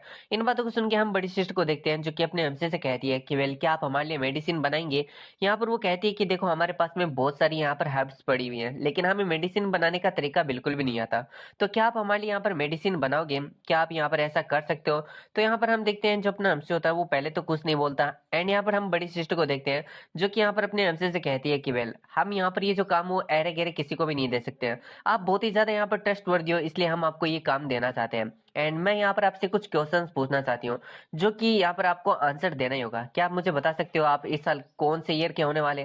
तो इन बातों को सुन के अपना हमसे कहते हैं कि वेल मैं 23 का हूँ एंड 24 का होने वाला हूँ। अब जैसे ये बात यहाँ पर अपना हमसे बोलता है ये दोनों सिस्टर काफी हैरान होती हैं एंड कहती कि क्या आप अभी तक 23 के हो एंड 23 की एज के अंदर आप एक 4 स्टार च्योन स्पिरिट वॉरियर बन चुके हो जैसे कि हम लोग हैं। अपने हमसे कहते हैं कि वेल क्या बात, तुम लोगों की रिएक्शन को देखकर तो मुझे सच में कुछ अजीब लग रहा है, क्या मेरा यहाँ पर कम एज का होना एक बहुत बड़ी प्रॉब्लम है। बड़ी सिस्टर कहती है कि नहीं ऐसी बात नहीं है, ये बस थोड़ा बिलीव करना काफी ज्यादा मुश्किल हो रहा है। छोटी सिस्टर पूरी तरीके से मायूस हो चुकी होती है एंड वो कह रही होती है कि मैंने और जो मेरी बड़ी सिस्टर है उन्होंने 100 सालों तक बहुत ही ज्यादा मेहनत की थी और तब जाकर हम लोग यहाँ पर इस लेवल के ऊपर पहुंच पाए हैं। फिर जो बड़ी सिस्टर होती है वो अपने हमसे से कह रही होती है कि आपने बताया कि आप माँ फॉरेस्ट के अंदर ही पले बड़े हैं, तो यहाँ पर कोई तो होगा ना जिन्होंने आपका लालन पालन किया है। तो क्या आप मुझे बता सकते हो कि आखिर वो कौन है, यानी आपके मास्टर या फिर गार्जियन कौन है। इनका मतलब ये वाली बात को सुनकर जो छोटी सिस्टर होती है वो बड़ी सिस्टर से कह रही होती है कि उन्हीं आपको यहाँ पर ऐसे डिसरेस्पेक्टफुल क्वेश्चंस नहीं पूछना चाहिए। ये जो क्वेश्चंस है उसका यहाँ पर मेडिसिन से बनाने को यहाँ पर कुछ भी लेना देना नहीं है। वही हम अपने हमसे को देखते हैं जो कि मन में सोच रहा होता है कि वेल मैं यहाँ पर अपने मास्टर्स की जो आइडेंटिटी है उनके बारे में ऐसे ही रिवील नहीं कर सकता हूँ रेकलेसली, इसलिए अपने हमसे कहता है कि जो मेरे मास्टर वो अभी पास हुए हो चुके हैं एंड यहाँ पर उन्होंने एक ऐसी लाइफ जी है जिनका मतलब पास्ट के बारे में मेरे को बिल्कुल भी नहीं पता क्योंकि उन्होंने अपने पास्ट को हमेशा छुपा के रखा है। तो क्या यहाँ पर जो मेरा आंसर है वो तुम्हारे क्वेश्चन के लिए पूरी तरीके से इनफ है या फिर नहीं है। इन बातों को सुन के हम छोटी सिस्टर को देखते हैं जो कि अपने हमसे से कहती है कि वेल लॉर्ड डुनसोल यहाँ पर मेरी सिस्टर को बिल्कुल भी गलत मत समझना, उनका यहाँ पर कोई भी गलत इरादा नहीं है। वैसे वो ये सारे क्वेश्चन शायद इसलिए पूछ रही है क्योंकि हम अपनी फैमिली की लेगेसी आपको यहाँ पर सौंपना चाहते हैं, यानी हमारी फैमिली के पास में बहुत सारी हर्ब्स है एंड हम उसी हर्ब से यहाँ पर आपसे मेडिसिन बनवाना चाहते हैं, इसलिए यहाँ पर जो मेरी बड़ी सिस्टर है वो इतनी ज्यादा सतर्क है। फिर हम देखते हैं जो बड़ी सिस्टर होती है वो यहाँ पर छोटी सिस्टर से कहती है कि हाँ तुमने सही कहा। वेल मैंने यहाँ पर कुछ ज्यादा ही डिसरेस्पेक्टफुल क्वेश्चंस पूछ लिए हैं हमारे लॉर्ड डूनसोल से और मैं ये भी भूल चुकी थी कि यहाँ पर जो भी माँ फॉरेस्ट के अंदर रहता है वेल उनके यहाँ पर कुछ सरकमटेंसेस या फिर उनकी कुछ ऐसी बातें होती है जिनके बारे में वो यहाँ पर किसी दूसरे को नहीं बताना चाहते। फिर बड़ी सिस्टर अपने हमसे से कहती है कि वेल मैं आपको अपनी फैमिली के बारे में बताना चाहती हूँ। वो अपनी फैमिली के बारे में बताती है कि उसकी जो फैमिली है उसके पास में बहुत सारी हर्ब्स थी, यहाँ पर है ना बहुत ही ज्यादा रेयर रेयर हर्ब्स भी थी। तो यहाँ पर वो बताती है कि वेल जो उनकी फैमिली का यहाँ पर ये बिजनेस था उसके ऊपर एक बार यहाँ पर किसी की बुरी नजर पड़ गई एंड उसकी फैमिली की इस बिजनेस के ऊपर यहाँ पर बहुत सारे जो माउंटेन बैंडिट्स हैं जिन्हें यहाँ पर माक्सू माउंटेन बैंडिट्स कहा जाता है उन्होंने अटैक कर दिया एंड उन्होंने हमारा जो फैक्शन था उसे पूरी तरीके से बर्बाद कर दिया, जिसकी वजह से यहाँ पर जो मेरे दादा परदादा एंड यहाँ पर जो मेरे सिस्टर थे उन्हें यहाँ पर भाग कर आना पड़ा एंड भागकर उन्होंने यहाँ पर जो भी अपनी एक तरीके से हर्ब्स वगैरह थी उन्हें एक जगह पर छुपा दिया। अब यहाँ पर अपनी फैमिली के अंदर सिर्फ और सिर्फ मैं और मेरी सिस्टर ही बचे हुए हैं और हमारे पास में कुछ ये जली फटी यहाँ पर बुक्स हैं जिनसे हम यहाँ पर कोई भी मेडिसिन नहीं बना सकते हैं उन हर्ब्स के द्वारा। इसलिए हम चाहते हैं कि आप हमारी यहाँ पर मदद कीजिए और हमारे पास में जो हर्ब्स का ये भंडार पड़ा है उससे यहाँ पर बहुत सारी मेडिसिन बनाइए। हम आपको इसका 30% देंगे, यानी अगर आप 100% मेडिसिन से यहाँ पर बहुत सारी हर्ब्स से मेडिसिन बनाते हो तो उसका 30% आप रख सकते हो। तो बताओ आपको ये डील मंजूर है या फिर नहीं है? तो अपना हमसे कहता है कि इसके लिए मुझे सबसे पहले हर्ब्स को देखना होगा कि आखिर उनकी कैसी कंडीशन है। तो हम देखते हैं यहाँ पर अपने हम्स को नीचे और भी ज्यादा बेस में ले जाया जाता है जहां पर अपना हमसे देखता है वहां पर बहुत सारी हर्ब्स पड़ी हुई होती है। इधर अपना हमसे कहता है कि वेल जो मेडिसिन हम तुमने यहाँ पर मेरे को थोड़े समय पहले दी थी वो भी बहुत ही ज्यादा इनफ अमाउंट में थी, लेकिन ये जो मेरी आंखों के सामने है ये तो बहुत ही ज्यादा ट्रीमेडियस अमाउंट में है। आखिर इतनी ज्यादा हर्ब्स यहाँ पर किसी के पास में कैसे हो सकती है? ये तो सच में बहुत ही ज्यादा है। फिर हम देखते हैं यहाँ पर जो अपना हमसे होता है वो यहाँ पर है ना वापस अपने विलेज के अंदर आ जाता है। विलेज के अंदर आने के बाद में अपना हमसे यहाँ पर फोर्थ मास्टर को सारी बात बता देता है एंड कहता है कि पहले मैंने उन्हें टेस्ट किया वगैरह वगैरह। एंड यहाँ पर फोर्थ मास्टर कहता है कि अच्छा तो तुमने उन्हें टेस्ट किया, फिर वो पूछता है कि आखिर उस कॉर्प्स का क्या हुआ? तो अपना हमसे कहता है कि हाँ मैं कॉर्प्स भी लेकर आ चुका हूँ एंड हमने उस मोस्ट को बहुत ही ज्यादा इजीली हरा भी दिया था। अब इजीली हराया था या फिर नहीं हराया ये मेरे को नहीं पता। हम देखते हैं यहाँ पर जो अपना हमसे होता है अब वो यहाँ पर अपने मास्टर के कान में कहता है कि वेल उन दोनों लेडीज के पास में बहुत ही ज्यादा अमाउंट के अंदर सेक्रेट हर्ब्स है एंड मैं चाहता हूँ कि मतलब वो मुझसे चाहते हैं कि मैं यहाँ पर उनके हर्ब्स के द्वारा मेडिसिन बनाऊं जिसका 30% मैं रख सकता हूँ। तो आखिर आप इसके बारे में क्या सोचते हो? इन बातों को सुन के हम फोर्थ मास्टर को देखते हैं जो कि अपने हमसे से कहता है कि तुम्हें जो मन कर रहा है वो करो, क्योंकि अब यहाँ पर ये तुम्हारी मर्जी है तुम उनके साथ में क्या करना चाहते हो या फिर नहीं करना चाहते हो। मैंने तुम्हें वार्न किया था कि वेल वो यहाँ पर तुम्हारे गाउट डाउन का फायदा उठाकर तुम्हारे ऊपर अटैक कर सकते हैं जबकि तुमने ऑलरेडी इस चीज को टेस्ट कर लिया है। अब तुम जो चाहो वो यहाँ पर कर सकते हो। तो अपना हमसे इसके लिए थैंक्स बोलता है।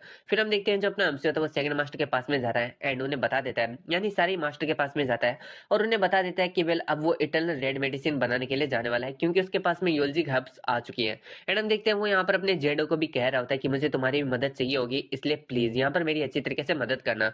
एंड हम देखते हैं फोर्थ मास्टर को यानी थर्ड मास्टर को जो कि अपने एमसी को बहुत सारी एडवाइस देता है। एंड यहाँ पर हम देखते हैं कि जितने भी जो मास्टर होते हैं वो यहाँ पर अपने एमसी को एडवाइस दे रहे होते हैं एंड अपना एमसी उन सारों की एडवाइस को यहाँ पर बहुत ही ज्यादा अच्छे तरीके से मान रहा होता है एंड यहाँ पर उन्हें नोट कर रहा होता है। वही हम पास में फिफ्थ मास्टर को भी नोटिस करते हैं जो कि चुपचाप वहीं पर खड़ा होता है, वो कुछ भी नहीं बोल रहा होता है। फिर हमारा सीन स्टार्ट होता है और हमें दिखाया जाता है 1 साल बाद का सीन जहां पर हम देखते हैं उन दोनों सिस्टर के घर के बारे में जो लिफ्ट लगी होती है उसके ऊपर बहुत सारे यहाँ पर एक्सप्लोजन हो रहे होते हैं। ये एक्सप्लोजन दो इंसान कर रहे होते हैं और ये जगह के ही चमचे होते हैं। अब इन दोनों का मतलब बस इतना ही होता है कि यहाँ पर ये है ना इन दोनों सिस्टर को अपना स्लेव बनाना चाहते हैं या फिर उनसे शादी करके यहाँ पर जो भी वो वगैरह सारी चीजें यहाँ पर करना चाहते हैं।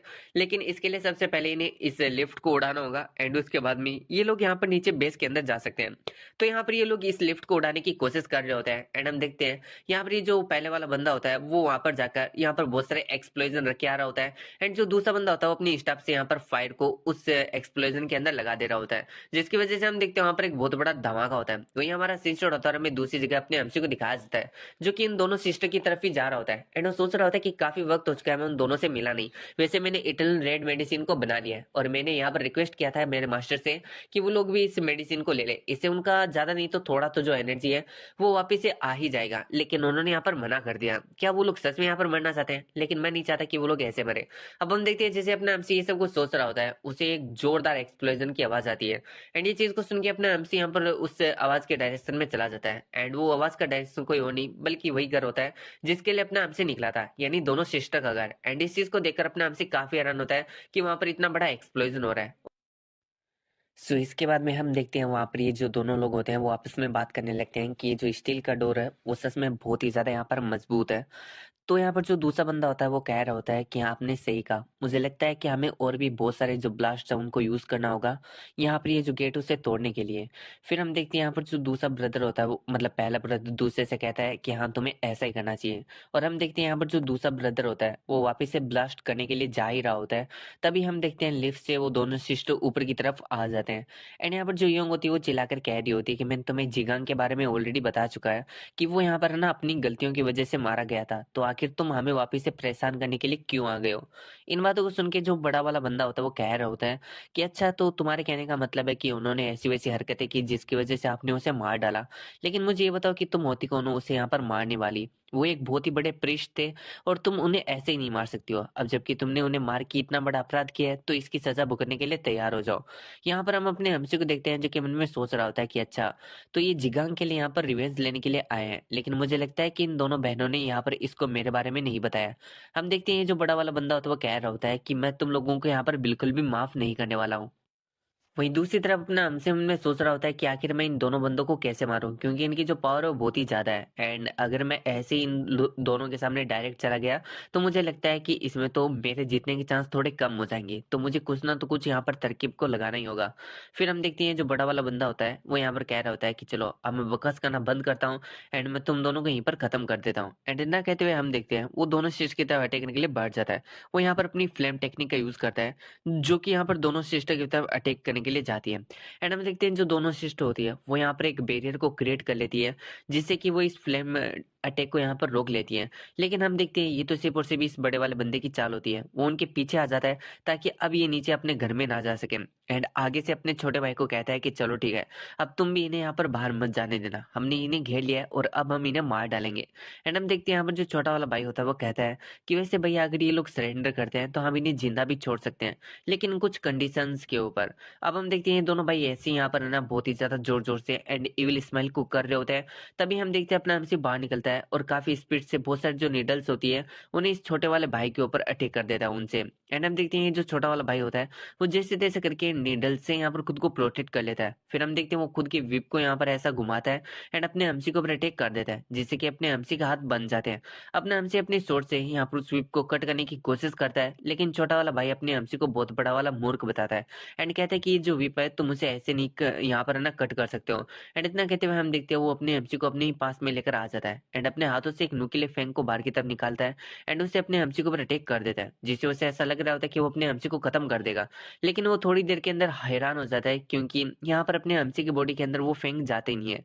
क्योंकि अपने एमसी की जो बॉडी होती है वो बहुत ही ज्यादा हार्ड हो चुकी होती है किसी न किसी टेक्निक की वजह से। एंड अब हम देखते हैं यहाँ पर जो अपना एमसी होता है वो यहाँ पर अपनी फ्लेम पावर का यूज करते हुए उस बंदे को वहीं पर जला देता है। फिर हम देखते हैं वो अपनी स्वॉर्ड को लेता है एंड उसके बीच में से दो टुकड़े भी कर देता है। अब इस चीज को देखकर जो बड़ा वाला भाई होता है वो बहुत ही ज्यादा हैरान होता है। वहीं पर हम देखते हैं जो दोनों सिस्टर होती है वो अपने एमसी को कहती है कि आप सर यहाँ पर आ चुके हो, आपका बहुत बहुत थैंक्स।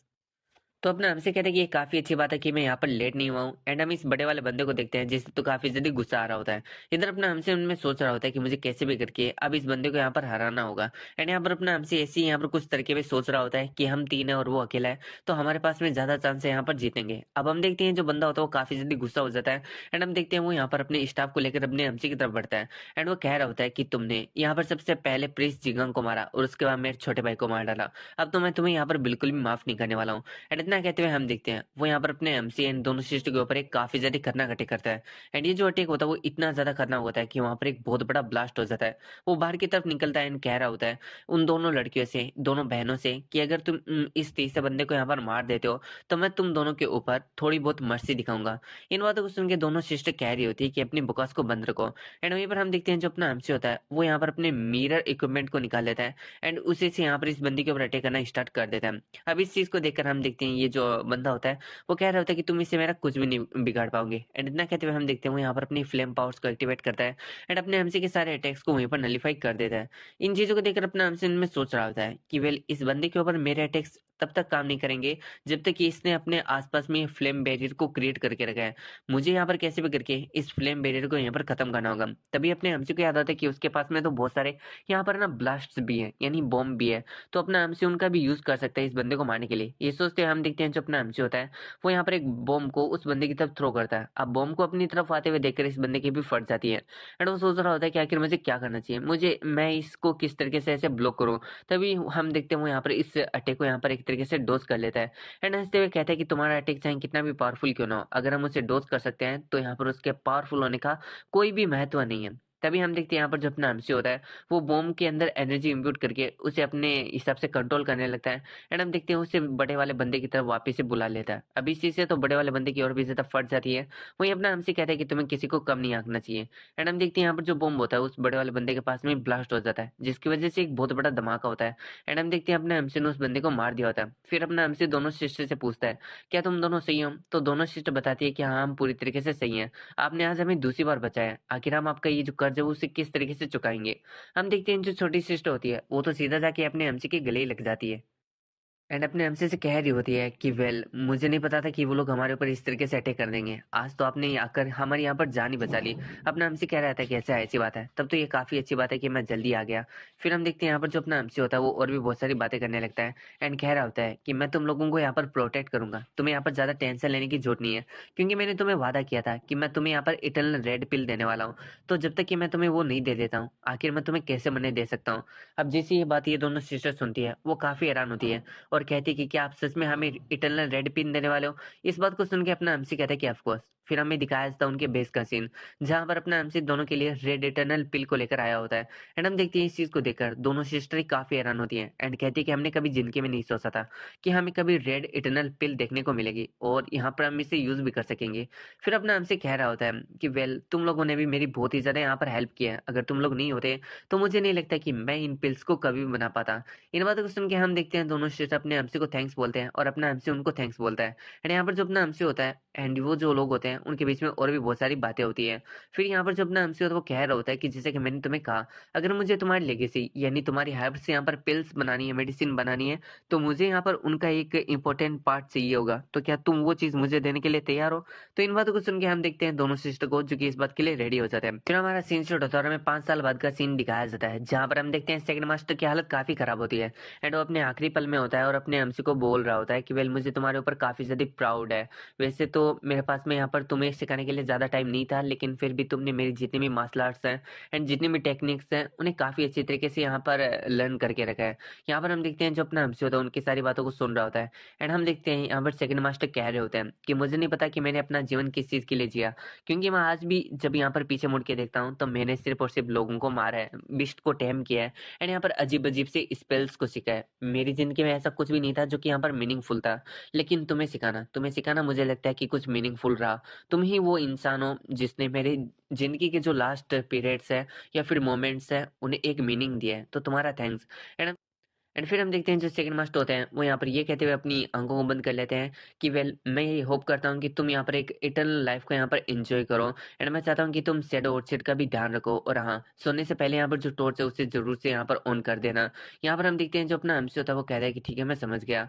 एंड हम देखते हैं इस तरीके से जो सेकंड मास्टर होते हैं वो यहीं पर चले जाते हैं एंड हम देखते हैं जो अपना एमसी होता है उनका भी एक तरीके से श्रद्धांजलि वगैरह वो सब कुछ कर देता है। एंड हम देखते हैं ये सारी चीज़ों के साथ में यहाँ पर जो फोर्थ मास्टर होता है वो अपने एमसी के पास में खड़ा होता है एंड वो अपने हमसे से कह रहा होता है कि ये सेकंड मास्टर है, इसके अंदर कुछ भी ऐसा नहीं था जिसे कि तुम फन कह सको। मरते वक्त भी इसने यहाँ पर कोई ज्यादा फन नहीं किया। ये अपनी जिंदगी ऐसे शांत तरीके से जीता था जैसे मानो कि ये हमारे आसपास में हो ही ना। और देखो आज ये चला भी इसी तरीके से गया। लेकिन मैं तुम्हें ये एक तरीके से आश्वासन दिलाता हूँ कि जब मैं इस दुनिया से जाऊंगा ना, तो तुम्हें थोड़ा बहुत तो यहाँ पर सैड फील करा के ही जाऊंगा एंड यहाँ पर है ना बहुत ही ज्यादा फन क्रिएट करके जाऊंगा। इन बातों को सुन के अपने हमसे कह रहा होता है कि मास्टर ऐसी बातें मत कीजिए। तो हम देखते हैं फोर्थ मास्टर को जो कि अपने हमसे से कह रहा होता है कि वेल अब जबकि तुम यहाँ पर सभी मास्टर्स की हिस्ट्री को जानते हो, तो मैं चाहता हूँ कि तुम मेरी भी हिस्ट्री को सुनो। वैसे तुमने यहाँ पर जो एल्केमिस्ट हैं उनके बारे में तो यहाँ पर सुन के रखा होगा। मैं एल्केमिस्ट के बीच में काफी ज्यादा फेमस था। देखो मेरा जो जन्म है वो यहाँ पर बिना किसी नेचुरल टैलेंट के हुआ था, लेकिन जब मुझे यहाँ पर एल्केमिस्ट और यहाँ पर जो एलेक्सर्स हैं उनकी एग्जिस्टेंस के बारे में पता चला कि इससे मैं यहाँ पर टैलेंट्स को एक्वायर कर सकता हूँ, तो मैंने इन्हें चुराया, इन्हें खाया एंड इससे मैं यहाँ पर है ना एक काफी अच्छा एल्केमिस्ट भी बन गया था। एंड पता नहीं क्यों लेकिन सभी लोग मेरे को बाद में गोब्लिन बैंडिट का यहाँ पर निक नेम दे दिए थे एंड मैं यहाँ पर धीरे धीरे और भी ज्यादा पावरफुल होने लग गया था। अगर यहाँ पर जो मेरा डांटियन है वो ठीक होता ना, तो तुम्हारा जो इटर्नल रेड पिल है मैं उससे भी चुरा लेता। अपना हमसे कहता कि आपने मेरे ऊपर इतने उपकार किए हैं, मैं तो आपको ऐसे ही दे देता और मैंने आपको देने की भी कोशिश की, लेकिन आपने लिया ही नहीं। अगर आप चाहते हो तो मैं तुम आपको यहाँ पर और भी ज्यादा बना के दे सकता हूँ। तो इन सारी बातों को सुन के हम फोर्थ मास्टर को देखते हैं जो कि कह रहा होता है कि तुम सही से भूल चुके हो। अगर मेरे पास में मेरे डांटेन होते तो मैं तुम्हें कभी भी कुछ भी नहीं सिखाता। मैं क्या यहाँ पर जितने भी जो मास्टर हैं वो तुम्हें यहाँ पर कुछ भी नहीं सिखाते। क्या तुम इस बात से यहाँ पर बिल्कुल भी अवगत नहीं हो? इन बातों को सुन के अपने एमसी को भी समझ में आ जाता है कि उसके जो मास्टर्स हैं वो सिर्फ और सिर्फ इसलिए यहाँ पर उसको सिखाए हैं क्योंकि उनके पास में डांटेन्स नहीं है। उनके पास में वो चीज़ नहीं है जिससे कि वो खुद को बेहतर बना सके या फिर अपनी लाइफ को और भी ज़्यादा बढ़ा सके। इसलिए उन्होंने अपनी पूरी लाइफ का जितना भी नॉलेज गेन किया है उन्होंने मेरे अंदर एक तरीके से उकेड़ दिया। फिर हम देखते हैं फोर्थ मास्टर को जो कि अपने एमसी को और भी बहुत सारी बातें बताने लगता है। कि तुम्हें क्या करना चाहिए और क्या नहीं करना चाहिए। एंड हम देखते हैं ये सारी बातों को सुन के अपने हमसे का तो दिमाग ही घूम रहा होता है। फिर हम फोर्थ मास्टर को देखते हैं जो कि कह रहा होता है कि रास्कल, आखिर तुम यहाँ पर इस तरीके से क्यों एक्ट कर रहे हो, जबकि मैं तुम्हें यहाँ पर इतना ज्यादा सीरियसली समझा रहा हूँ। तो हम अपने हमसे को देखते हैं जो कि कह रहा होता है कि मास्टर मुझे काफी ज्यादा दर्द हो रहा है। एंड हम देखते हैं हम जो फोर्थ मास्टर होता है वो हंसते हुए कह रहा होता है कि सच में तुम जब हमारे साथ में रहते हो तो हमें लगता है कि सच में हमारी जो जिंदगी है वो काफी ज्यादा हैप्पी है। मैं बहुत ही ज्यादा यहाँ पर रिलीफ महसूस कर रहा हूँ तुम्हारी वजह से। तुमने सच में, जैसा कि सेकंड मास्टर ने कहा था, हमारी जो जिंदगी है उसे एक मीनिंग दी है। तुम्हारा थैंक्स। फिर हम देखते हैं यहाँ पर उनके पास में फिफ्थ मास्टर भी खड़ा होता है। हालांकि ये अपने एमसी का अभी तक मास्टर बना नहीं है, लेकिन मैंने इसे यहाँ पर फिफ्थ मास्टर नाम दे दिया है। अब यहाँ पर जो फोर्थ मास्टर होता है वो फिफ्थ मास्टर से कहता है कि वेल, क्या तुम यहाँ पर पूरी जिंदगी भर ऐसे खंबे बन के खड़े रहोगे। मैं यहाँ पर बहुत सोचता हूँ तुम्हारे आइडेंटिटी के बारे में, लेकिन मुझे आज तक यहाँ पर कोई भी आइडिया नहीं लगा है। तो क्या तुम यहाँ पर बता सकते हो कि आखिर तुम्हारी रियल आइडेंटिटी क्या है। इन बातों को सुन के हम देखते हैं यहाँ पर जो फिफ्थ मास्टर होता है वो कह रहा होता है कि यहाँ पर मेरी यूजलेस आइडेंटिटी को जान के तुम क्या करोगे। तो यहाँ पर फोर्थ मास्टर कहता है कि अभी मेरी यहाँ पर एक तरीके से डेथ काफी ज्यादा करीब है, तो मैं कुछ दिनों के बाद में ऐसे टपक जाऊंगा। तो क्या तुम मरते हुए इंसान की एक इच्छा भी पूरी नहीं कर सकते हो। वैसे मैंने तुम्हारी बहुत बार यहाँ पर मदद की है। तो इन बातों को सुन के हम देखते हैं फिफ्थ मास्टर को जो कि कह रहा होता है कि अगर तुम्हारी ये एक डाइंग विश है तो मैं इसे जरूर पूरा करूंगा। मेरा नाम यहाँ पर पुंग सियोंग है। अब जैसे यहाँ पर ये नाम अपना लेता है हम देखते हैं जो फोर्थ मास्टर तो काफी रन होता है। एंड कह रहा होता है कि क्या तुम Monajo the evil sword the marshal gate keeper हो। सच में क्या तुम यहाँ पर पुंग सियोन हो। यहाँ पर इन बातों को सुन के हम देखते हैं फोर्थ मास्टर को जो कि कहता है कि हाँ मैं वही हूँ। तो अब हम फोर्थ मास्टर को देखते हैं जो कि कह रहा होता है कि मैंने एक्सपेक्ट नहीं किया था कि आपके जितने जो यहाँ पर सीनियर है वो यहाँ पर खड़े हुए। अगर मुझे पता था कि अगर ये आप हो तो मैं आपको सच में यहाँ पर कभी भी डिसरेस्पेक्टफुली कुछ भी बोलने की यहाँ पर हिम्मत नहीं करता। एंड हम देखते हैं वो और भी बहुत सारी बातें करता है और यही बातें कहता है कि वेल, आप क्यों नहीं आप अपनी जो यहाँ पर मार्शल आर्ट टेक्निक्स है वो मुझे सिखा दो। यानी मुझे नहीं बल्कि डायरेक्टली जो शिवन है उसको सिखा दो। तो इन बातों को सुन के हम देखते हैं यहाँ पर जो फिफ्थ मास्टर होता है वो कह रहा होता है कि अब इसका कोई भी फायदा नहीं है। इन बातों को सुन के हम देखते हैं फोर्थ मास्टर को जो कि कहता है कि वेल, आप शायद से यहाँ पर जो सुनो से जानते नहीं हो। वो यहाँ पर मतलब बताई गई सारी चीजों को पूरा करता है। अगर आप चाहो तो ये आपका रिवेंज भी ले सकता है आप आपकी टीचिंग्स के बदले में। तो तुम्हारा इसके बारे में क्या ख्याल है। तो जैसे ये वाली बात फिफ्थ मास्टर सुनता है वो कहता है कि मुझे इस चीज की यहाँ पर कोई भी जरूरत नहीं है। एंड हम देखते हैं इतना कहते हैं वो वहां से चला जाता है। वहीं फोर्थ मास्टर कह रहा होता है कि अरे सुनिए तो सही। लेकिन हम देखते हैं फिफ्थ मास्टर कुछ भी नहीं सुनता। फोर्थ मास्टर वापस से उसे कहता है कि मुझे सच बताओ, क्या तुम्हें यहाँ पर रिवेंज नहीं लेना। तो हम देखते हैं यहाँ पर जो फिफ्थ मास्टर होता है वो रुक जाता है। फोर्थ मास्टर उसे अब और भी ज्यादा लगाते हुए कह रहा होता है कि वेल, यहाँ पर जैसे कि मैंने तुम्हें बताया जो सुवन है वो तुम्हारा रिवेंज लेगा। तो आखिर इसके बारे में क्या ख्याल है। क्यों ना तुम यहाँ पर जो अपनी मार्शल आर्ट्स है वो यहाँ पर सून को सिखा दो। लेकिन हम देखते हैं इससे भी यहाँ पर जो फिफ्थ मास्टर से कोई ज्यादा फर्क नहीं पड़ता। एंड वहां से चला जाता है। फिर हमारा सीन से उड़ता है और हमें अगले दिन का सीन दिखाया जाता है जहां पर हम देखते हैं जो यहाँ पर अपना फोर्थ मास्टर होता है वो अपने जेहोंग के पास में बैठा होता है। एंड हम देखते हैं यहाँ पर वो अपने हमसे को और भी बहुत सारी बातें बता रहा होता है। एंड कह रहा होता है कि वेल, अभी मेरे जाने का समय आ चुका है। तो हाँ, यहाँ पर 2 साल बीत चुके हैं जहां पर मैंने बोला था कि अगले दिन का सीन नहीं, ये अगले दिन का सीन नहीं है बल्कि ये 2 साल बाद का सीन है। जहां पर जो फोर्थ मास्टर होता है वो यहाँ पर अपने हमसे से कह रहा होता है कि वेल, मुझे लगता है कि मुझे यहाँ से जाने का समय आ चुका है। तो इन सारी बातों से अपना हमसे काफी ज्यादा नाराज होता है। एंड यहाँ पर उसे बहुत ही ज्यादा सैड फील होकर रखा होता है। एंड हम देखते हैं अब यहाँ पर जो अपना हमसे होता है वो यहाँ पर अपने चारों मास्टर की एक तरीके से श्रद्धांजलि कर देता है। फिर हमारा सीन शूट होता है और हमें फिफ्थ मास्टर का सीन दिखाया जाता है जहां पर जो फिफ्थ मास्टर होता है वो कह रहा होता है कि तुम्हारे चार मास्टर अभी इस दुनिया से जा चुके हैं। तो अपना हमसे कहता है कि हाँ जा चुके हैं। फिफ्थ मास्टर कहता है कि अच्छा, तो तुम चाहते हो कि मैं तुम्हें अपनी मार्शल आर्ट को सिखाऊं। अपना हमसे कहता है कि हाँ। फिफ्थ मास्टर कहता है कि आज से 21 साल पहले मैंने तुम्हें एक मंत्रा सिखाया था, क्या तुम्हें याद है। अपना हमसे कहता है कि हाँ मुझे याद है। फिफ्थ मास्टर कहता है कि वो मैंने अपनी इच्छा से तुम्हें सिखाया था। एंड उससे यहाँ पर है ना, तुम बहुत ही ज्यादा जो चीजें हैं उन्हें याद रख सकते हो। एंड यहाँ पर जो अपना माइंड है उसे शांत रख सकते हो। अपना हमसे कहता है कि हाँ, उस चीज का उपकार मैं आपका पूरी जिंदगी भर नहीं चुका सकूंगा, अब जो भी कहोगे मैं उसे मानने के लिए तैयार हूँ। तो इन बातों को सुन के फिर मास्टर कहता है कि नहीं, वो मैंने अपनी इच्छा से सिखाया था तो मुझे बदले में कुछ भी नहीं चाहिए। लेकिन मैं तुम्हें यहाँ पर जो सिखाने वाला हूँ, यानी कि जो ये टीचिंग्स हैं, जो मेरी यहाँ पर सारी की सारी मार्शल आर्ट है, तब यहाँ पर थोड़ी बहुत कंडीशंस डिफरेंट होगी। तो अपना हमसे कहता है कि अच्छा, तो बताइए कि आप यहाँ पर मेरे साथ में कौन सी कंडीशंस रखना चाहते हैं। तो इन बातों को सुन के हम देखते हैं फिर मास्टर को जो कि कहता है कि तुम्हें मेरी 2 कंडीशन पूरी करनी होगी। तुम्हें यहाँ पर मेरे मेरे बिहाफ के ऊपर रिवेंज लेना होगा मेरे दुश्मनों से। वो कहते हैं कि वेल, मुझे यहाँ पर किन्हीं अननोन लोगों के द्वारा अटैक किया गया था। एंड मेरा जो डांटिया है उसे डिस्ट्रॉय कर दिया गया था, फिर मेरे हाथों को भी खत्म कर दिया गया था। एंड मुझे यहाँ पर इस माँ फॉरेस्ट के बीच में छोड़ दिया गया था। तो मैं चाहता हूँ कि तुम उन लोगों को ढूंढो और मेरे बिहाफ के ऊपर यहाँ पर उनसे रिवेंज लो। तो अपना हमसे कहता है कि चलो मैं इस बात के लिए एग्री करता हूँ। फिर हम देखते हैं यहाँ पर जो अपना एमसी होता है, वो यहाँ पर पूछता है कि आखिर दूसरी कंडीशन क्या है। तो यहाँ पर इन बातों को सुन के फिफ्थ मास्टर कह रहा होता है कि देखो, मैं तुम्हें यहाँ पर जो मार्शल आर्ट सिखाने वाला हूँ अपनी, उसमें आने वाली है destruction source arts, starring craftsmanship, chant of black and ice and free hand sword technique. And मैं चाहता हूँ कि जब तुम ये सारी की सारी टेक्निक्स को सीख लो, तो तुम यहाँ पर जो डिस्ट्रक्शन सोर्ड आर्ट्स है उन टेक्निक का यूज करते हुए यहाँ पर मेरे को मार डालो। तो इस बात को सुन के हम देखते हैं अपना हमसे काफी ज्यादा हैरान होता है। फिफ्थ मास्टर कहता है कि हाँ, ये मेरी सेकंड कंडीशन है। फिर हमारा सीन शुरू होता है और हमें 7 साल बाद का सीन दिखाया जाता है, जहाँ पर जो फिफ्थ मास्टर होता है वो अपने हमसे से पूछता है कि क्या तुम मेंटली प्रिपेयर हो। तो अपना हमसे कहता है कि हाँ, मैं पूरी तरीके से प्रिपेयर हूँ। यहाँ पर हम देखते हैं फिफ्थ मास्टर को, जो कि एक स्माइल के साथ में कहता है कि ठीक है, फिर मैं सारी चीजें तुम्हारे ऊपर छोड़ता हूँ। अपना हमसे कहता है कि ठीक है, समझ गया मास्टर। एंड हम देखते हैं यहाँ पर जो अपना हमसे होता है वो यहाँ पर अपनी मार्शल आर्ट को परफॉर्म करने लगता है। यहाँ पर अपने हमसे के माइंड में बहुत सारी चीजें चल रही होती है कि अपना एमसी ये सारी चीजें नहीं करना चाहता, यानी अपने ही मास्टर को खत्म नहीं करना चाहता, लेकिन अपने मास्टर्स के ऑर्डर्स हैं, इसलिए उसे ऐसा करना होगा।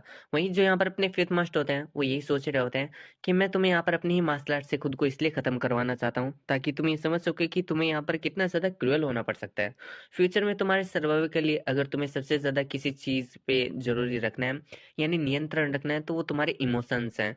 अगर तुम अपने इमोशंस के ऊपर कंट्रोल रखोगे, तभी जाकर तुम यहाँ पर सर्वाइव कर पाओगे और एक इटर्नल लाइफ को एंजॉय कर पाओगे। वहीं हम दूसरी तरफ अपने हमसे को देखते हैं, जो कि यहाँ पर अपनी बहुत सारी मार्शल आर्ट को परफॉर्म कर रहा होता है। एंड हम देखते हैं यहाँ पर वो अपनी जो एनर्जी होता है उसे भी अपनी स्वॉर्ड के अंदर इम्ब्यूट कर देता है। उसके बाद में एक वो फाइनल जंप लगाता है। इधर हम देखते हैं जो फिफ्थ मास्टर होता है वो इन सारी की सारी मार्शल आर्ट्स को देखकर यहाँ पर काफी ज्यादा इंप्रेस हो रहा होता है। एंड मन में सोच रहा होता है कि थैंक यू सोल, तुमने सच में यहाँ पर जो बाकी के 4 मास्टर्स हैं उनको जैसे यहाँ पर मीनिंग दिया उनकी लाइफ को, तुमने यहाँ पर जो मेरी लाइफ है उसे भी एक मीनिंग दिया। तुमने यहाँ पर मेरी मार्शल आर्ट को सिखाकर मुझे लग रहा है कि मैंने सच में कुछ अच्छा काम किया है। एंड हम देखते हैं यहाँ पर जो मास्टर होते हैं वो अब एक चोटी से नीचे गिरते हुए अपने हमसे से कहते हैं कि चलो अपना काम पूरा करो। एंड हम देखते हैं यहाँ पर जो अपना हमसे होता है वो भी यहाँ पर अपनी स्वॉर्ड को अपने ही फिफ्थ मास्टर के ऊपर चला देता है। एंड हम देखते हैं इसी के साथ में यहाँ पर जो फिफ्थ मास्टर होते हैं वो पूरी तरीके से खत्म हो जाते हैं।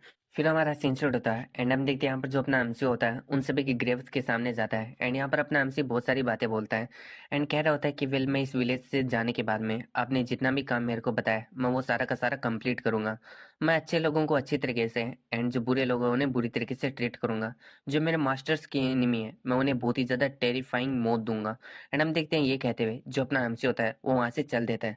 फिर हम देखते हैं वहां से चलते हुए जो अपना एमसी होता है वो उन दोनों सिस्टर के घर पर पहुंचता है एंड कहता है कि क्या तुम यहाँ पर हो। हम देखते हैं छोटी सिस्टर वहां पर आती है एंड कहती है कि 9 साल 7 महीने और 12 दिन, क्या तुम्हें समझ में आ रहा है आखिर ये क्या है। अपने हमसे कहता है कि जानता हूँ, मुझे काफी ज्यादा टाइम लग चुका है, मेरे पास में बहुत सारे काम थे। छोटी सिस्टर कह रही होती है कि ये काफी लंबा समय हो चुका है जब तुम यहाँ पर आए हो, और जब भी तुम यहाँ पर आते हो तब तुम कहीं पर जाते हो, तो क्या तुम वापिस से कहीं पर जा रहे हो। अपने हमसे कहता है कि हाँ, तुमने सही कहा। छोटी सिस्टर कहती है कि अगर तुम कहाँ पर जा रहे हो, इस फॉरेस्ट के अंदर ऐसी कौन सी जगह है जहाँ पर अभी भी तुम जाना चाहते हो। अपना हमसे कहता है कि वेल, इस फॉरेस्ट से बाहर जाना चाहता हूं। अब इस बात को सुन के छोटी सिस्टर काफी ज्यादा हैरान होती है एंड कह रही होती है कि वेल, इस फॉरेस्ट के अंदर जितने भी जो लोग हैं वो यहाँ पर है ना इस फॉरेस्ट से बाहर जाना चाहते हैं, लेकिन ये इम्पॉसिबल है इस फॉरेस्ट से बाहर जाना। अपना हमसे कहता है कि अभी तक हमने अच्छी तरीके से ट्राई ही नहीं किया है, और जब तक कि मैं खुद से यहाँ पर ट्राई ना कर लूँ, मैं यहाँ पर खुद इसको कभी भी इम्पॉसिबल नहीं बोलने वाला हूँ। छोटी सिस्टर कहती है कि बस मैं इतना होप करती हूँ कि तुम यहाँ पर उड़ते बादलों को कैच करने की ना सोचो।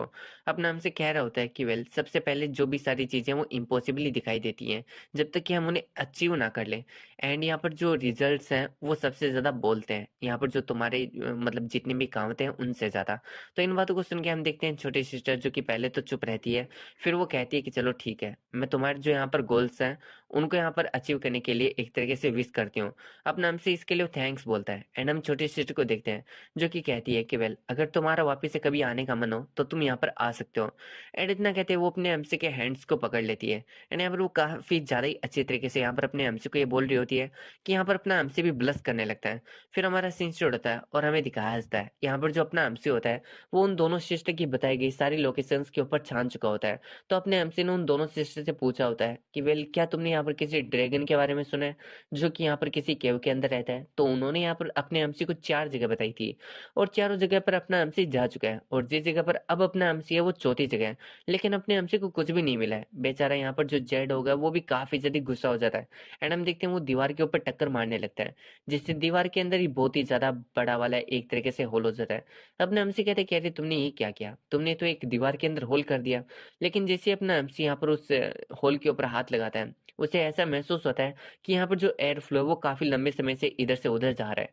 इसका मतलब ये है कि ये दीवार अंदर से खोखली है। एंड हम देखते हैं अपना एमसी ये जानते हुए उस पूरी की पूरी दीवार को वहीं पर तोड़ देता है एंड अंदर की तरफ आता है। एंड जैसे अपना एमसी अंदर आता है तो उसे यहाँ पर हर जगह अंधेरा ही दिखाई देता है। अपना एमसी सोच रहा होता है कि आखिर ये कौन सी जगह है और यहाँ पर कौन रहता है। तभी हम देखते हैं यहाँ पर अपने एमसी को किसी की आवाज़ आती है। ये एक लड़की होती है जो कि चैन से बंधी होती है एंड वो कह रही होती है कि प्लीज़ मेरी कोई हेल्प कर दो। तो फिर अपना एमसी से पूछता है कि आखिर तुम्हारी हालत ऐसे कैसे हुई? तो हम देखते हैं वो लड़की बताने लगती है कि वेल उसकी ज़ोर ज़बरदस्ती यहाँ पर शादी कराई जा रही थी एंड उसने इसके लिए मना कर दिया, जिसकी वजह से उसे इस तरीके से यहाँ पर बांधकर जंगल के बीच में छोड़ दिया गया। एंड हम देखते हैं अपना एमसी कहता है कि अच्छा तो तुम एक लाचार अबला आ रही हो, आई मीन नारी हो। तो इन बातों को सुन के हम लड़की को देखते हैं जो कि क्रीपी स्माइल करती है एंड मन में कहती है कि हाँ तुम मुझे एक लाचार और अबला नारी ही समझो। एंड वो यहाँ पर अपने एमसी से काफ़ी ज़्यादा डरी हुई आवाज़ में कहती है कि हाँ तो क्या तुम यहाँ पर मेरे को आज़ाद कर सकते हो, क्योंकि अगर तुम मुझे आज़ाद करते हो तो मैं तुम्हारे लिए हर चीज़ करूँगी। तो हम देखते हैं यहाँ पर जो अपना एमसी होता है वो तो दूसरी तरफ उसकी चेन्स को उठाकर कह रहा होता है कि वेल तुम एक लाचार अबला नारी हो, लेकिन ये सोचने वाली बात है कि तुम्हें यहाँ पर पकड़ने के लिए इन चेन्स का यूज़ किया जा रहा है जो कि एनर्जी से इम्ब्यून्ड है। और ये चेन्स अगर इनको एनर्जी से इम्ब्यून्ड भी ना किया जाए तो भी ये काफ़ी ज़्यादा स्ट्रॉन्ग है। क्या ये अजीब नहीं है कि तुम्हारी जैसी एक अबला और लाचार औरत को यहाँ पर इस तरीके से इतनी ज़्यादा स्ट्रॉन्ग चैन से बांधा गया है? आखिर तुम इसके बारे में क्या सोचती हो? तो इन बातों को सुन के हम उस लड़की को देखते हैं जो कि काफ़ी ज़्यादा प्यारा सा चेहरा और भोला सा चेहरा बनाते हुए कहती है कि मुझे इसके बारे में नहीं पता, मुझे तो बस यहाँ से आज़ाद होना है। तो हम देखते हैं अपने हमसे को जो कि उससे पूछता है कि वैसे तुम्हें पता है कि आखिर तुम कहाँ पर हो? तो वो लड़की कहती है कि मुझे नहीं पता, मुझे यहाँ पर बस खींच कर लाया गया था एंड मुझे यहाँ पर छोड़ दिया गया था। तो अपना हमसे कहता है कि ये माँ फॉरेस्ट है और माँ फॉरेस्ट के अंदर यहाँ पर जो क्रिमिनल्स हैं उनको भी खुले हाथ छोड़ा जाता है, लेकिन जो फ्रेंड्स होते हैं यानी जो अदर स्पीसीज के लोग होते हैं उन्हें यहाँ पर चैनों से बांध के छोड़ा जाता है। अब जबकि तुम्हें यहाँ पर चैन से बांध के छोड़ा गया है, तो मुझे लगता है कि तुम किसी अदर काइंड की स्पीसीज हो, लेकिन तुम यहाँ पर दिखने में तो एक ह्यूमन जैसी ही लग रही हो। तो मैं यहाँ पर अपने डाउट्स को क्लियर करना चाहता हूँ। इन बातों को सुन के वो लड़की कहती है कि तुम्हारे कहने का क्या मतलब है, मुझे बहुत ही ज्यादा यहाँ पर हार्ड टाइम गुजारना पड़ रहा है, तो प्लीज़, प्लीज़ मुझे यहाँ पर बचाओ। अपना हमसे कहता है कि आखिर तुम्हें इस चीज़ की जल्दी क्या है? तुमने इतना समय इंतज़ार किया है, तो बस 2 मिनट और इंतज़ार कर लो। मैंने एक पोशन तैयार किया है। अब इस पोशन से क्या होता है कि यहाँ पर जो भी अदर स्पीशीज़ के लोग होते हैं, वो इसकी स्मेल को बहुत ही ज़्यादा हेट करते हैं। तो मैं देखना चाहता हूँ कि तुम दूसरी स्पीशीज़ की हो या फिर नहीं हो। क्योंकि अगर तुम एक दूसरी स्पीशीज़ की हुई, तो यहाँ पर है ना तुम पक्का से इसकी स्मेल को बहुत ही ज़्यादा हेट करोगी। एंड इतना कहते हुए हम देखते हैं जो अपना एमसी होता है, वो उस पूरी की पूरी बॉटल को बाहर निकाल लेता है। अब उस बॉटल को देखकर हम देखते हैं यहाँ पर ये जो लड़की होती है, उसे बहुत ही ज़्यादा यहाँ पर अजीब लगने लगता है। एंड जैसे अपना हमसे उस बॉटल का कैप हटाता है, हम देखते हैं वो लड़की जो कि असल में एक फिंड होती है यानी कि अदर स्पीसीज की एक तरीके से डेमन होती है, वो यहाँ पर अपने अगली अगली फॉर्म में आने लगती है एंड अपने हमसे से कह रही होती है कि वेल यहाँ पर इस फालतू सी चीज़ को मुझसे दूर रखो, तुम क्रेजी ह्यूमन कहेंगे। तो हम देखते हैं यहाँ पर जो अपना हमसे होता है उसके सामने उसकी सच्चाई आ चुकी होती है। एंड हम देखते हैं जो फिंड होती है वो बार बार चिल्लाकर यही कह रही होती है कि तुम देखना, मैं तुम्हें यहाँ पर है ना डेफिनेटली जब मैं आज़ाद हो जाऊंगी तो तुम्हें बहुत ही ज़्यादा हार्म पहुँचाऊँगी एंड तुम्हें पूरी तरीके से ख़त्म कर दूँगी। अपना एमसी कहता है कि अच्छा ऐसी बात है। फिर अपना एमसी अपनी स्वॉर्ड को निकाल लेता है। वहीं हम देखते हैं यहाँ पर जो मतलब लड़की होती है वो वापस से अपने एमसी के सामने गिड़गिड़ाने लगती है एंड कह रही होती है कि नहीं, नहीं, मैंने जो भी बोला वो बहुत ही ज़्यादा गलत था। अगर तुम मुझे यहाँ पर आज़ाद करा देते हो तो मैं तुम्हारे लिए यहाँ पर सारी चीज़ें करूँगी जो कि मैं कर सकती हूँ। पिछले 200 सालों से मैं यहाँ पर चेन्स के अंदर बंधी हुई हूँ। तो प्लीज़ यहाँ पर मुझे आज़ाद करा दो। मैं तुम्हें यहाँ पर बिल्कुल भी हार्म नहीं पहुँचाऊँगी। तो अपना हमसे कहता है कि चलो मान लेते हैं तुम जो बोल रही हो पूरी तरीके से सच है, लेकिन तुम बदले में मुझे क्या दे सकती हो? यानी भले ही तुम मेरे को हार्म ना पहुँचाओ, लेकिन मुझे भी तो यहाँ पर कुछ चीज़ चाहिए ना तुम्हें आज़ाद कराने के बदले। तो इन बातों को सुन के वो लड़की कहती है कि बताओ आखिर तुम्हें मुझसे क्या चाहिए? अपना हमसे कहता है कि वेल मैं एक ऐसे केव को ढूँढ रहा हूँ जहाँ पर ड्रैगन्स रहते हैं, तो क्या तुम जानती हो ये ऐसे केव की लोकेशन के बारे में? तो इन बातों को सुन के फिन कहती है कि अच्छा, तो मुझे समझ में आ रहा है तुम एक पगलेट हो जो कि यहाँ पर है ना एक ड्रैगन को ढूँढने के लिए चले हो। लेकिन तुम्हें पता होना चाहिए कि जो ड्रैगन है उनकी जो पावर वो बहुत ज़्यादा होती है। तुम इस पावर के साथ में उनका कुछ नहीं बिगाड़ पाओगे। अपने हमसे कहते हैं कि मुझे ऑलरेडी मालूम है, लेकिन मैं बस तुमसे यहाँ पर लोकेशन पूछ रहा हूँ। तो इन बातों को सुन के हम उस लड़की को देखते हैं जो कि कह रही होती है कि ऑफ कोर्स मैंने इतने साल यहाँ पर गुज़ारे हैं तो मुझे अच्छे तरीके से मालूम है, यहाँ पर जो ड्रैगन क्या है वो उसकी लोकेशन के बारे में। अपने हमसे कहते हैं कि चलो ठीक है फिर, तो क्या तुम मुझे इसके बारे में बताओगी? को सुन के वो लड़की कहती है कि क्या तुम मैं एक स्टूपिड दिखाई दे रही हूँ? अगर मैंने तुम्हें बता दिया तो क्या तुम यहाँ पर वापस से आओगी? अपना हमसे कहते हैं कि वेल ये चीज़ मेरे लिए भी यहाँ पर सेम ही है। अगर तुम झूठ बोल रही हो और मैंने तुम्हें रिलीज़ कर दिया, तो तुम तो रिलीज़ होते यहाँ पर मुझे मार डालोगे ना? तो यहाँ पर जो डेमन होती है वो कह रही होती है कि चलो ठीक है फिर, अगर तुम मुझे रिलीज़ नहीं करने वाले हो तो मैं तुम्हें कुछ नहीं बताऊँगी। अपना हमसे कहते हैं कि चलो ठीक है फिर, मैं यहाँ पर खुद से ही वो सारी चीज़ें को ढूँढ लूँगा। लेकिन मैं तुम्हें यहाँ पर आज़ाद करके खुद के ऊपर एक डेंजर नहीं लाने वाला। एंड इतना कहते हुए अपना हमसे वहाँ से जाने लगता है और कहता है कि और भी ज़्यादा तुम यहाँ पर वेट करो, कम से कम 100 सालों तक। एंड मैं यहाँ पर जो गुफा है, उसकी जो एंट्रेंस है, उसे वापस से उसके ओरिजिनल स्टेट या फिर उससे भी अच्छी तरीके से यहाँ पर पैक करके जाऊँगा, ताकि यहाँ पर है ना आने वाले 100 या 200 सालों तक कोई भी तुम्हें आज़ाद ना करा सके। किसी को भी ना पता चल सके कि तुम इस केव के अंदर बंद हो। तो इस बात को सुनते हम उस डायमंड की हालत देखते हैं, जो कि बहुत ही ज़्यादा बुरी हो जाती है। एंड वो कह रही होती है कि कोई इतना ज़्यादा नीचे कैसे गिर सकता है? अपने हमसे कह रहा होता है कि अगर तुम नहीं चाहती हो कि मैं इतना ज़्यादा नीचे गिरूँ, तो मुझे लोकेशन बता दो। एंड अगर मुझे ये कन्फर्म हो गया कि तुमने जो लोकेशन बताया वो पूरी तरीके से सही है, तो मैं वापस से आकर तुम्हें यहाँ पर है ना चैन से आज़ाद करा दूँगा। इन बातों को सुन के हम डेमन को देखते हैं, जो कि कहती है कि ये तो बहुत ही ज़्यादा अनफ़ेयर है। इस बात को सुनकर अपने हमसे कहता है कि वेल मुझे लगता है कि तुम ऐसी पोजीशन में नहीं हो जहां पर तुम फेयरनेस की यहाँ पर बातें कर सको। तो इन बातों को सुन के हम देखते हैं डेमन को बहुत ही ज्यादा गुस्सा आता है। एंड वो कह रहा होती है कि मुझे नहीं पता कि अगर तुम क्या सोच रहे हो, एक बार अगर तुम ड्रैगन केव के अंदर एंटर हो जाते हो तो तुम्हें पता है ना कि तुम यहाँ पर मेरे को वापिस से रिलीज कराने के लिए भी जिंदा नहीं बचोगे। अपने हमसे कहता है कि वेल मैं अपना ध्यान रख सकता हूँ, तुम बस मुझे लोकेशन बताओ। इन बातों को सुन के हम देखते हैं डेमन को, जो कि कहती है कि तुम बहुत ही ज्यादा एरोगेंट बन रहे हो, जबकि तुम्हें पता ही नहीं है जो ड्रैगन्स की पावर है वो कितनी ज्यादा होती है। यहाँ पर तुम्हें पता होना चाहिए कि एक जो यंग ड्रैगन होता है ना, उसकी पावर भी जो लो लेवल के फ्रेंड्स होते हैं उनके बराबर होती है। जब मैं यहाँ पर ऐसी हालत में नहीं थी ना, तो मैं यहाँ पर बहुत सारे जो यहाँ पर मार्शल आर्टिस्ट है, उन्हें अकेले ही यहाँ पर संभाल सकती थी। तो क्या तुम यहाँ पर मेरी बात को समझ रहे हो? वैसे मुझे तुम्हारा नाम तो बताओ। तो अपना हमसे यहाँ पर जो जिन जिगांग है, उसका नाम बता देता है।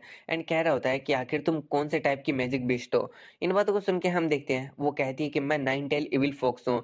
और हमारी जो फैमिली है, यानी जो हमारी रेस, हमारी जो kin है, उसकी यही खासियत है, हमारे ऊपर जो भी ग्रजेस होते हैं, हम उन्हें कभी भी नहीं भूलते हैं। हम उन्हें यहाँ पर है ना दुगने इंटरेस्ट के साथ में चुकाते हैं। इसलिए याद रखना, अगर तुमने यहाँ पर है ना मेरे को आज़ाद कराया, तो मैं तुम्हें यहाँ पर रिवॉर्ड दूँगी। लेकिन अगर तुमने यहाँ पर मेरे को रिलीज़ नहीं किया, तो याद रखना मैं तुम्हारी ज़िंदगी को हेल बना दूँगी। मुझे यहाँ पर है ना एक तरीके से धोखा देने के चक्कर में। अपना हमसे कहते हैं कि ठीक है, मैं इस बात को याद रखूँगा। फिर वो डेमन हँसते हुए यहाँ पर कहती है कि चलो ठीक है, मैं तुम्हें तुम्हारी लोकेशन बताती हूँ। एंड हम देखते हैं वो अपने हमसे को उसका लोकेशन बता देती है। तो यहाँ पर वो अपनी लोकेशन को लेकर अपना एमसी अब यहाँ पर अपनी नई मिली लोकेशन के ऊपर चल देता है। एंड उन्होंने सोच रहा होता है कि वेल यहाँ पर मेरी जो आज मुलाकात है वो एक फिन डेमन से हुई है। ये सच में बहुत ही ज्यादा अजीब था और एक नया एक्सपीरियंस था। मुझे यहाँ पर अपने जुगाड़ से उन्हें कभी भी डाउन नहीं करना चाहिए, क्योंकि ये माँ फॉरेस्ट है और यहाँ पर है ना एक से एक खतरनाक चीज है। एंड हमारा सीन चढ़ता है और हमें एक विलेज का सीन दिखाया जाता है, जहाँ पर हम एक आदमी को देखते हैं जो कि कह रहा होता है कि ड्रैगन गॉड, मैं आपके लिए 3 अनटच्ड गर्ल्स को लेकर आया हूँ। आप यहाँ पर हमारी जो ऑफरिंग्स है उसे स्वीकार कीजिए और हमारा यहाँ पर जो विलेज है उसे आने वाले कुछ सालों तक और भी ज्यादा प्रोटेक्शन दीजिए। एंड हम देखते हैं जो तीनों गर्ल्स होती है वो एज ए सेक्रीफाइस ऑफरिंग्स लाई गई होती है ड्रैगन गॉड के लिए। एंड हम देखते हैं इन तीनों में से जो एक लड़की होती है वो काफी ज्यादा शांत होती है, बाकी दो बहुत ही ज्यादा यहाँ पर पैनिक कर रही होती है।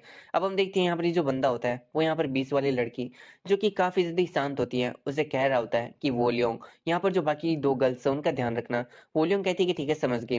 फिर यहाँ पर जो ये बंदा होता है वो कह रहा होता है कि ठीक है, मैं तुम्हें यहाँ पर है ना जो यहाँ पर ड्रैगन गॉड है उनकी केव में छोड़ के आ रहा हूँ। एंड हम देखते हैं यहाँ पर वो जो ड्रैगन गॉड की केव होता है उसके सामने उन तीनों को छोड़ के आ जाता है। तो अपना हमसे उन तीनों को देखते हैं, उन्होंने सोच रहा होता है कि अच्छा, तो यहाँ पर ये तो कुछ ज्यादा ही हो रहा है, ये लोग यहाँ पर जो ह्यूमंस है उनको ही सेक्रीफाइस कर रहे हैं ड्रैगन्स के लिए। तो क्या यहाँ पर ये जिन ड्रैगन्स को सेक्रीफाइस कर रहे हैं, क्या वही एंशियंट ड्रैगन है जिसकी तलाश मैं कर रहा हूँ? अपने हमसे उनमें सोचने लगता है कि वेल आखिर जो ड्रैगन है वो कहाँ पर अपीयर होगा, यहाँ पर है ना केव के सामने, क्या वो यहाँ पर आने वाला है? तो वो सोचता है कि अगर केव के सामने वो ड्रैगन आने वाला है तो मुझे भी यहाँ पर छुप के बैठ जाना चाहिए, लेकिन इससे पहले मुझे यहाँ पर कुछ इन्फॉर्मेशन को पाना होगा। इसलिए हम देखते हैं यहाँ पर जो अपना हमसे होता है उन तीनों लड़कियों में से एक को लेकर आ जाता है। अब जैसे अपना हमसे लेकर आ रहा होता है वो लड़की यहाँ पर अपनी आंखें खोल लेती है। एंड मन में सोचती है कि आखिर ये कौन है, क्या ये ड्रैगन गॉड है? लेकिन मैंने जैसा सुना था ये तो उससे बहुत ही ज्यादा डिफरेंट है। एंड ये मेरे को बहुत ही ज़्यादा केयरफुली ट्रीट कर रहा है। फिर वो यहाँ पर हमने सोचते हैं कि अगर यहाँ पर जो ड्रैगन गॉड है ऐसे इंसान है तो। एंड हम देखते हैं वो अपने हमसे को ड्रैगन गॉड यहाँ पर प्रोनाउंस करती है। तो अपना हमसे कहता है कि लेडी, मैं यहाँ पर ड्रैगन गॉड नहीं हूँ जिसकी तुम लोग यहाँ पर बातें करते हो। वो लेडी कहती कि तुम्हारे कहने का क्या मतलब है? तुम यहाँ पर ड्रैगन गॉड नहीं हो। तो अपना हमसे कहता है कि वेल मैं यहाँ पर एक मार्शल आर्टिस्ट हूँ जो कि यहाँ से जा रहा था। लेकिन मैं यहाँ पर आपसे कुछ पूछना चाहता हूँ, इसलिए मैं यहाँ पर आपको लेकर आया हूँ। तो इन बातों को सुन के हम उस लड़की को देखते हैं जो कि अपने हमसे से कहती है कि क्या तुम्हें नहीं लगता कि तुमने बहुत ही ज़्यादा गलत किया है? अपना हमसे कह रहा होता है कि वेल वो इसलिए क्योंकि यहाँ पर बहुत सारी ऐसी चीज़ें हैं जो कि मैं कन्फर्म करना चाहता हूँ, और एक बार जब कन्वर्सेशन एंड हो जाएगी तो मैं आपको वहीं पर ले जाके छोड़ दूँगा जहाँ से मैं आपको लेकर आया था। तो क्या आप प्लीज़ मेरे यहाँ पर जो क्वेश्चन्स हैं, उनका आंसर दोगी? तो इन बातों को सुन के वो लड़की मन में सोच रही होती है कि इसके पास में एक जेड होगा जो कि इंटरमीडिएट लेवल का बीस्ट है। मुझे नहीं लगता कि ये कोई ओढ़नी से यहाँ पर मार्शल आर्टिस्ट है, और जिस फॉर्मेशन के अंदर इसने अभी मेरे को बैठा के रखा है, जिसकी वजह से यहाँ पर कोई भी हमें बाहर का इंसान नहीं देख सकता है, वो भी कोई लो लेवल की नहीं है। तो मैं समझ पा रही हूँ कि ये जो इंसान है, वो एक बहुत ही ज़्यादा एक्स्ट्रा ऑर्डिनरी यहाँ पर मार्शल आर्टिस्ट है। इसलिए मुझे नहीं लगता कि मैं इसके साथ में रूड हो सकती हूँ। फिर वो अपने हमसे से कहती हैं कि वेल आखिर तुम किसके बारे में क्यूरियस हो? अपना हमसे कहता है कि वेल आखिर जो यहाँ पर ड्रैगन गॉड है, जिनके बारे में यहाँ पर तुम लोग बातें कर रहे हो, क्या तुम्हें कोई आइडिया है कि आखिर वो कैसा दिखाई देता है? तो इन बातों को सुन के वो लड़की कहती है कि नहीं मुझे नहीं आइडिया। क्या तुम्हें क्या पता है ड्रैगन गॉड के बारे में? अपना हमसे कहता है कि मेरे हिसाब से तो जो ड्रैगन गॉड है, वो यहाँ पर है ना एक तरीके से है, उसके आगे 2 हॉर्न होंगी, उसकी जो बॉडी है वो सांप जैसी होगी, एंड उसकी जो चेस्ट है उसके ऊपर एक व्हाइट निशान होगा, एंड उसकी यहाँ पर जो पूरी की पूरी बॉडी है वो यहाँ पर एक तरीके से नीले कलर की होगी। तो इन बातों को सुन के वो लड़की कहती है कि वेल मेरे को श्योर नहीं है कि आखिर जो ड्रैगन गॉड है वो यहाँ पर एक डेमन है या फिर एक इंसान है। अपना हमसे कहते हैं कि अच्छा ऐसी बात है, तो तुम्हें यहाँ पर उसके बारे में कुछ भी नहीं पता है, लेकिन फिर भी तुम्हें यहाँ पर उनके लिए ऑफर किया जा रहा है। क्या यहाँ पर तुम्हें जिंदा ही उनके उनके लिए सेक्रीफाइस कर दिया जाना ड्रैगन गॉड के नाम पर? क्या तुम्हें ये सही लगता है? फिर वो लेडी कहती है कि वेल जो यहाँ पर हमारे चीफ वो ऑलरेडी ड्रैगन गॉड से मिल चुके हैं, एंड 5 साल पहले यहाँ पर जो ड्रैगन गॉड है वो अपीयर हुए थे, एंड उन्होंने हमारे विलेज की रक्षा की थी। तो अपना हमसे कहता है कि अच्छा तो क्या तुम विलेज के लिए अपनी जान देना यहाँ पर सही समझती हो?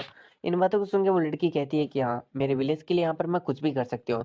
अपना हमसे कहता है कि ठीक है मैं समझ गया, एंड हम देखते हैं जो अपना हमसे होता है वो उस लेडी को वापस से वहीं पर छोड़ के आ जाता है। फिर अपना हमसे सोचता है कि वेल मेरे को देखना है आखिर ये जो ड्रैगन गॉड है वो कैसा दिखाई देता है। इसके लिए हम देखते हैं जो अपना हमसे होता है वो वहीं पर एक फॉर्मेशन बिछाता है एंड वहीं पर बैठ जाता है। अब यहाँ पर अपना हमसे प्रैक्टिस कर रहा होता है, जिसकी वजह से हम देखते हैं जो अपना हमसे होता है वो ब्रेक थ्रू करने के बाद में अब स्पिरिट एनर्जी गेट्स को यहाँ पर ओपन करने की कोशिश कर रहा होता है। लेकिन इसके लिए उसके मास्टर ने बताया था कि तुम्हें सिर्फ और सिर्फ एनर्जी को ही कल्टीवेट नहीं करना है, बल्कि इसके लिए तुम्हें यहाँ पर जो अपना कैरेक्टर उसे भी कल्टीवेट करना है। तो अपने हमसे को कुछ भी समझ नहीं आता कि आखिर जो कैरेक्टर है उसको कल्टीवेट करने से यहाँ पर क्या मतलब था मेरे मास्टर्स का।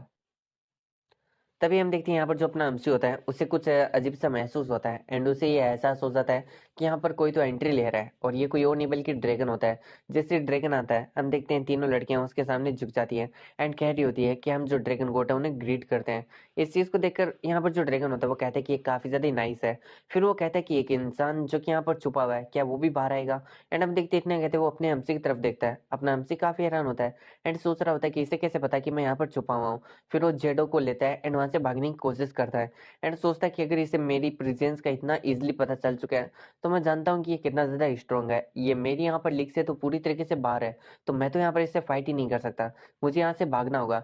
यही सोचते हैं हम देखते हैं जो अपना एमसी होता है वहां से भागने की कोशिश करता है, लेकिन हम देखते हैं जो ड्रैगन होता है वो अपने एमसी के सामने आ जाता है और कहते हैं कि मैंने तुम्हें बाहर आने के लिए कहा था, ना कि भागने के लिए। एंड हम देखते हैं इतना कहते हैं वो अपने एमसी को पकड़ने वाला होता है, तभी अपना एमसी बहुत सारी बोटल्स को निकालता है अपनी पॉकेट में से, एंड हम देखते हैं उन्हें यहाँ पर जो ड्रैगन होता है उसकी तरफ थ्रो कर देता है, जिसकी वजह से वो बोटल्स वहीं पर फूट जाती हैं। ड्रैगन कहता है कि आखिर तुम्हारी हिम्मत कैसी हुई ऐसी फालतू की हरकतें मेरे ऊपर यूज करने की? लेकिन अगले पल हम देखते हैं जो बोटल्स होती है उनमें से बहुत सारी अजीब सी गंध बाहर निकलने लगती है, जो कि ड्रैगन को बहुत ही ज्यादा तकलीफ देती है, क्योंकि जो ड्रैगन है वो भी यहाँ पर एक अदर स्पीसीज का ही बंदा है। एंड हम देखते हैं अब उसका गुस्सा बहुत ही ज्यादा बढ़ चुका होता है, वो अपने ड्रैगन के फॉर्म में आता है एंड यहाँ पर अपने हमसी का पीछा करने लगता है। वो सबसे पहले यहाँ पर अपने हमसी के ऊपर एक काफी ज्यादा खतरनाक अटैक करता है, जिसे अपना जेड होग रोक लेता है, जिसकी वजह से जो जेड होग होता है उसकी हालत बहुत ही ज्यादा खराब हो जाती है। फिर हम देखते हैं जो ड्रैगन होता है वो वापिस से अपने हमसी के ऊपर अटैक करता है, जिसकी वजह से हम देखते हैं जो अपना हमसी होता है वो नीचे गिरने लगता है। यहाँ पर जो ड्रैगन होता है वो भी नीचे आ जाता है एंड यहाँ पर अपने ह्यूमन फॉर्म में आकर अपने जो कपड़े उन्हें ठीक करने लगता है और कहता है कि सच में अब जाकर वो जो बदबू वो मेरे शरीर से गई है। एंड फिर हम देखते हैं वो अपने हमसी की तरफ देखने लगता है, जिसे उसने हवा में ही लटका के रखा है, एंड वहां पर जाने के बाद में वो उसकी सारी बोटल्स को निकाल लेता है एंड कहता है कि आखिर ये है क्या? फिर वो अपने हमसी को देखता है और कहता है कि मुझे यहाँ पर एक इंटरेस्टिंग सा बॉय मिल चुका है,